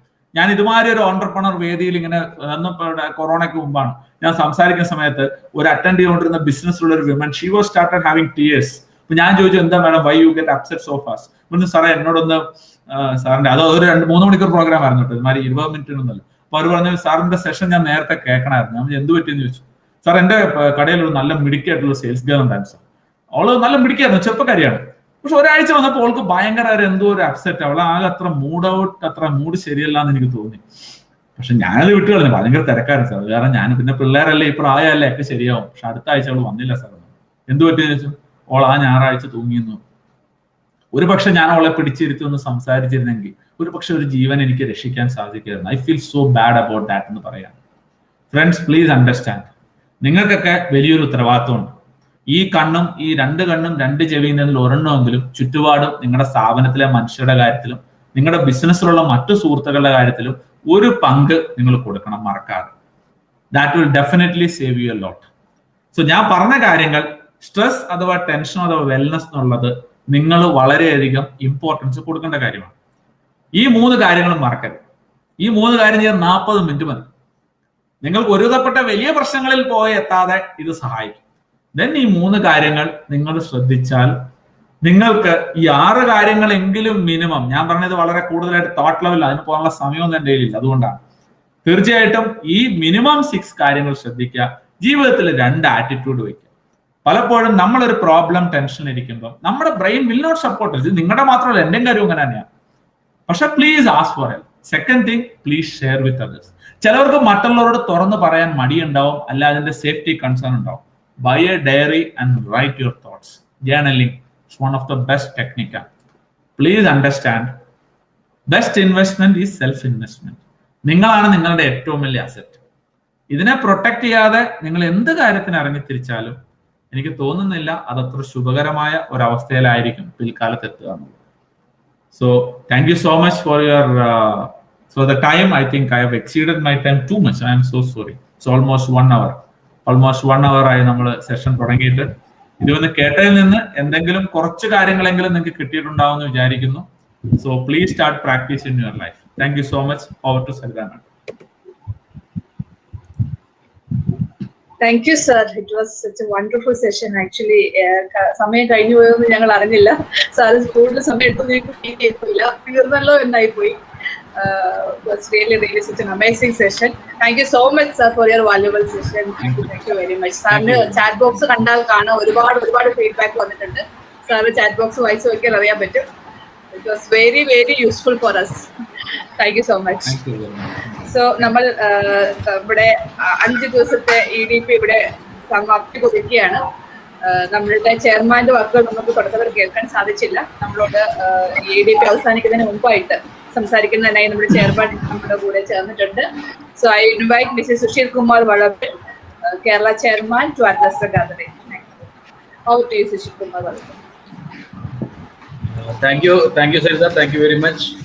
ഞാൻ തുടക്കത്തിൽ സംസാരിക്കണമെന്ന് കരുതിയിരുന്നു, ആ സമയത്ത് എൻ്റെ നെറ്റ് പ്രോബ്ലം കൊണ്ട് സംസാരിക്കാൻ പറ്റില്ല. എനിവേ, ശ്രീജിത്ത്, ഞങ്ങളെല്ലാം ഹൈജാക്ക് ചെയ്ത് കഴിഞ്ഞു നിങ്ങളുടെ സംസാരം കൊണ്ട്. ശരിക്കും പറഞ്ഞാൽ വളരെ എഫക്റ്റീവ് ആയിരുന്നു. ഞാൻ ഒരു എഴുതി വെച്ചിട്ടുണ്ട്, stress effects quality of our decisions. അതൊരു വാലിഡ് പോയിന്റ് ആണ്, ഞാൻ എപ്പോഴും ഓർക്കും. ഓക്കെ, എനിവേ, എനിക്ക് പറയാനുള്ളത് ഞാൻ പെട്ടെന്ന് പറഞ്ഞു തീർക്കാം. ഞാൻ മുമ്പ് ഒരു 2-3 വർഷം മുമ്പ് വായിച്ച ഒരു ആർട്ടിക്കിളിൽ ഞാൻ ഒരു കാര്യം വായിച്ചു. ഒരു ബിസിനസ് ആർട്ടിക്കിളാണ്. അതായത് ഇന്ത്യ വളർന്നുകൊണ്ടിരിക്കുകയാണ്. India will be the 3rd largest economic giant in the world by 2025 എന്നാണ് ഞാൻ വായിച്ചത്. അതായത് ചൈനയ്ക്കും US-നും അമേരിക്കയ്ക്കും താഴെയായിട്ട് 3ാമതാവുന്നു. നിങ്ങൾക്കറിയാം, നമ്മളെല്ലാവരും അതിലേക്ക് എത്തിക്കൊണ്ടിരിക്കുകയാണ്. ഇന്ത്യ നമുക്ക് എല്ലാവർക്കും മനസ്സിലാവും എത്തിക്കുക. പക്ഷെ ഇപ്പൊ കുറച്ചും കൂടി ആ ഇക്വേഷൻ മാറുകയാണ്. India will be the 2nd largest, beating US, America. അതാണ് ഇപ്പോഴത്തെ സിറ്റുവേഷൻ. അത് എങ്ങനെ മനസ്സിലാവും? കഴിഞ്ഞ കോവിഡ് കാലത്ത് പോലും ഏതാണ്ട് ഒരു 1000-ഓളം കമ്പനികൾ ഇന്ത്യയിലേക്ക് വന്നു കഴിഞ്ഞു. അതിൽ 300-ഓളം കമ്പനികൾ ഇപ്പോൾ ഓപ്പറേഷനിലാണ്. ഇന്ത്യയിൽ ഓപ്പറേഷൻസ് തുടങ്ങിക്കഴിഞ്ഞു. ചൈനയിൽ നിന്നും പല രാജ്യങ്ങളിൽ നിന്നും പല കമ്പനികൾ ഇങ്ങോട്ട് മാറ്റി സ്ഥാപിച്ചുകൊണ്ടിരിക്കുകയാണ്. ടെസ്ല മുതൽ വലിയ വലിയ കമ്പനികൾ ഇങ്ങോട്ട് വന്നുകൊണ്ടിരിക്കുകയാണ്. അപ്പൊ ഞാൻ വേറൊരു കാര്യം കൂടി അന്നേരം നോക്കി. കാരണം കേരളം നമ്മളെവിടെയാണ് നിൽക്കുന്നതെന്നുള്ളത്. ഈ സമയത്ത് നമ്മൾ കേരളം സത്യത്തിൽ ഇപ്പോ ഇന്ത്യൻ സ്റ്റേറ്റുകളിൽ 14ാം സ്ഥാനത്തുള്ളത് എക്കണോമിയിൽ നോക്കുകയാണെങ്കിൽ. അതായത് നമ്മൾ വ്യവസായത്തിൽ നിന്നുള്ള GDP കോൺട്രിബ്യൂഷൻ, അതായത് വേൾഡ് GDP നമ്മൾ ഇപ്പോൾ അറ്റ് പ്രസന്റ് 15% വേൾഡ് GDP ഇന്ത്യന്റെ കോൺട്രിബ്യൂഷൻ ആണ്. അതേസമയം ഇന്ത്യന്റെ GDP-യിൽ കേരളത്തിന്റെ contribution very less. It is below 4%. പക്ഷെ ഇങ്ങനെയൊക്കെയാണ് സിറ്റുവേഷൻ എങ്കിലും നമുക്കിവിടെ കേരളത്തിലുള്ള പഴയ കുറെ ഒരു തോട്ട് പ്രോസസ് ഒക്കെ മാറിയിട്ടുണ്ട്. കുറെ വർഷങ്ങൾക്ക് മുമ്പ് ബിസിനസ്സുകാർക്ക് ഇവിടെ പെണ്ണ് കിട്ടില്ലായിരുന്നു. ഗവൺമെന്റ് ജോലിക്കാർക്ക് മാത്രം വിവാഹത്തിന് പെണ്ണ് കിട്ടുക, അല്ലെങ്കിൽ അങ്ങനെ മനസ്സിലായി, അങ്ങനത്തെ ഒരു കാലഘട്ടം. അതുപോലെ വീട് റെന്റിന് കൊടുക്കുമ്പോൾ ഗവൺമെന്റ് ഉദ്യോഗസ്ഥർക്ക് മാത്രം വീട് റെന്റിന് കൊടുക്കുക, അങ്ങനെ എന്നൊക്കെ ബ്രോക്കർമാർ പറഞ്ഞത് ഞാൻ ഈ അടുത്ത കാലം വരെ കേട്ടിട്ടുണ്ട്. പക്ഷെ ഇപ്പൊ കാര്യം മാറി. ഇപ്പോ ബിസിനസ്സുകാര് സമൂഹം ബിസിനസ്സുകാരെ അംഗീകരിക്കാൻ തുടങ്ങി എന്നുള്ളത് വളരെയധികം സത്യമാണ്. മാത്രമല്ല ഗവൺമെന്റ് ബ്യൂറോക്രസി, അതായത് പണ്ട് വ്യവസായികൾ എന്ന് പറയുമ്പോൾ നമുക്ക് ഒരു എന്താ പറയാ, നമ്മളൊരു തേർഡ് റേറ്റ് ആയിട്ട് കണ്ടുകൊണ്ടിരുന്ന അധികാരികൾ അവരതും മാറി, അവരെ സ്വഭാവം മാറി. ഗവൺമെന്റ് ഇന്ത്യ ഗവൺമെന്റും സ്റ്റേറ്റ് ഗവൺമെന്റും ഒരുപോലെ പല MSME സ്കീമുകളും നിങ്ങൾക്ക് കാണാം. ഡെയിലി എന്ന പോലെ പത്രത്തിലും പരസ്യങ്ങൾ വരാറുണ്ട് MSME ഹാൻഡ് ഹോൾഡ് ചെയ്യുന്ന. ഈ അടുത്ത കാലത്ത് MSME എന്ന് നിങ്ങൾ ധാരാളം കേട്ട് കാണും. മുമ്പ് നിങ്ങൾ ആരും കേട്ട് കാണില്ല MSME എന്താണെന്നുള്ളത്. അപ്പൊ അങ്ങനെയുള്ള ഒരു കാലഘട്ടത്തിലൂടെ നമ്മളിപ്പോ സഞ്ചരിച്ചുകൊണ്ടിരിക്കുന്നത്. അപ്പൊ ശരിക്കും നല്ല ഒരു അറ്റ്മോസ്ഫിയർ ആണ്, ബിസിനസ് അറ്റ്മോസ്ഫിയർ ആണ് കേരളത്തിൽ ഉൾപ്പെടെ ഇന്ത്യയിൽ ഇപ്പോൾ ഉള്ളത്. ഇത് നമ്മൾ ശരിക്കും അത് ഉപയോഗപ്പെടുത്തണം എന്നാണ് എനിക്ക് പറയാനുള്ളത്. നമ്മളിത് ഉപയോഗപ്പെടുത്തണം എന്ന് പറയുമ്പോൾ നമ്മൾ വെറുതെ ഒരു ബിസിനസ് തുടങ്ങിയോണ്ട് കാര്യമില്ല. അതിന് വേണ്ട സ്കെയിലപ്പ് ചെയ്യാൻ. ഹലോ, കേൾക്കുന്നുണ്ടോ?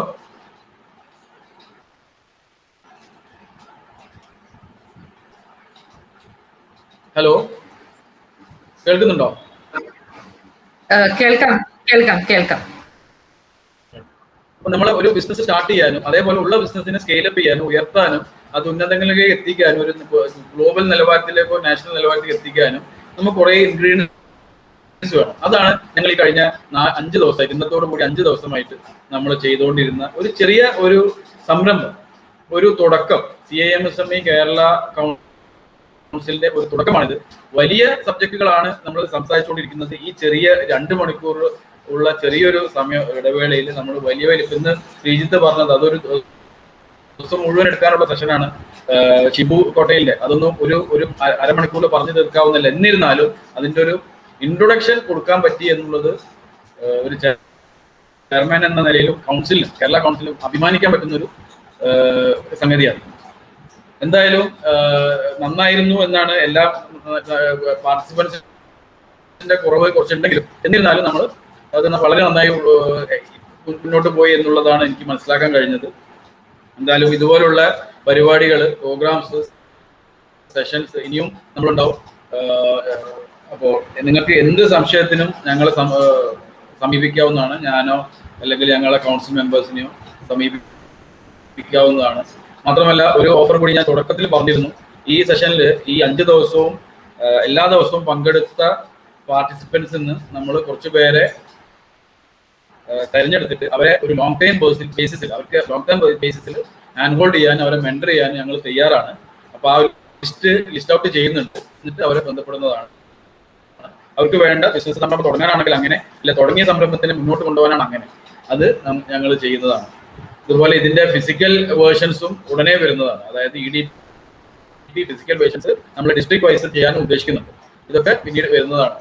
എന്തായാലും എല്ലാവർക്കും സന്തോഷം. അവസാന ദിവസം എൻ്റെ ഭാഗത്ത് നിന്ന് എല്ലാ ആശംസകളും എല്ലാ പാർട്ടിസിപ്പൻസിനും, സ്പീക്കേഴ്സിനും, അതുപോലെ മറ്റേ സക്സസ് സ്റ്റോറീസ് പറഞ്ഞ ആൾക്കാർക്കും എല്ലാവർക്കും എൻ്റെ എല്ലാ അഭിനന്ദനങ്ങളും. Thank you very much.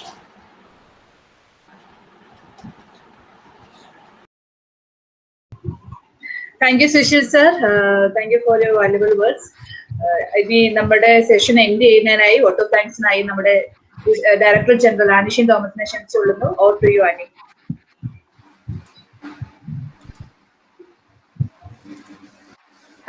Thank you so much Saritha. ഒരു 5 ദിവസം എങ്ങനെ കടന്നുപോയെന്ന് അറിയില്ല. നല്ല സെഷൻസും നല്ല ഫാക്കൽറ്റിയും അതേപോലെ ആയിട്ടുള്ള ഒരു 5 ദിവസമായിരുന്നു. ഞങ്ങൾക്ക് കുറെ ടെക്നിക്കൽ പ്രോബ്ലംസ് ഉണ്ടായിരുന്നു, കണക്ടിവിറ്റി ഇഷ്യൂസും ഒക്കെ ഉണ്ടായിരുന്നു. പക്ഷെ എങ്കിലും എല്ലാവരും കോഓപ്പറേറ്റ് ചെയ്തു.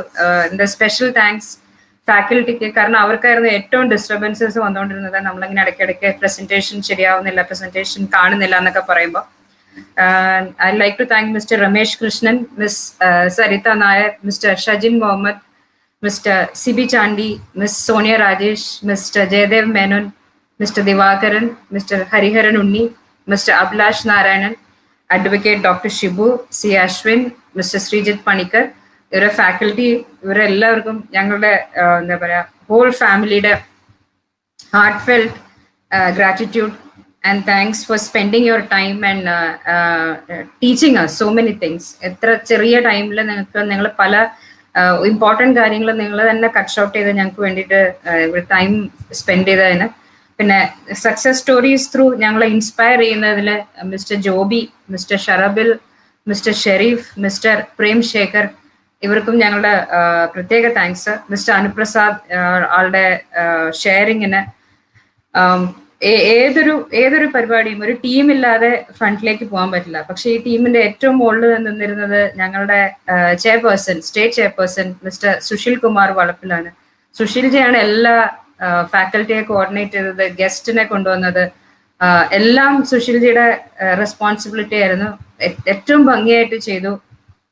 Thank you so much സുശീൽജി.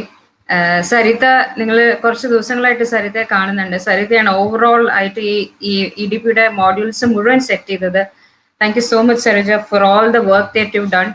കുറേ ടൈം ഞങ്ങൾക്ക് വേണ്ടി സ്പെൻഡ് ചെയ്തു. Thank you so much. അതുപോലെ മോഡറേറ്റേഴ്സ് രഞ്ജു ആൻഡ് സോണിയ. പ്രബിൻ, നിങ്ങൾ കാണുന്ന എല്ലാ പോസ്റ്റേഴ്സും പ്രബിനാണ് ചെയ്തുകൊണ്ടിരുന്നത്. അപ്പം ഡേ ആൻഡ് നൈറ്റ് പ്രബിൻ ഇതിന്റെ പുറകെ വർക്ക് ചെയ്യായിരുന്നു. Thank you so much Prabin.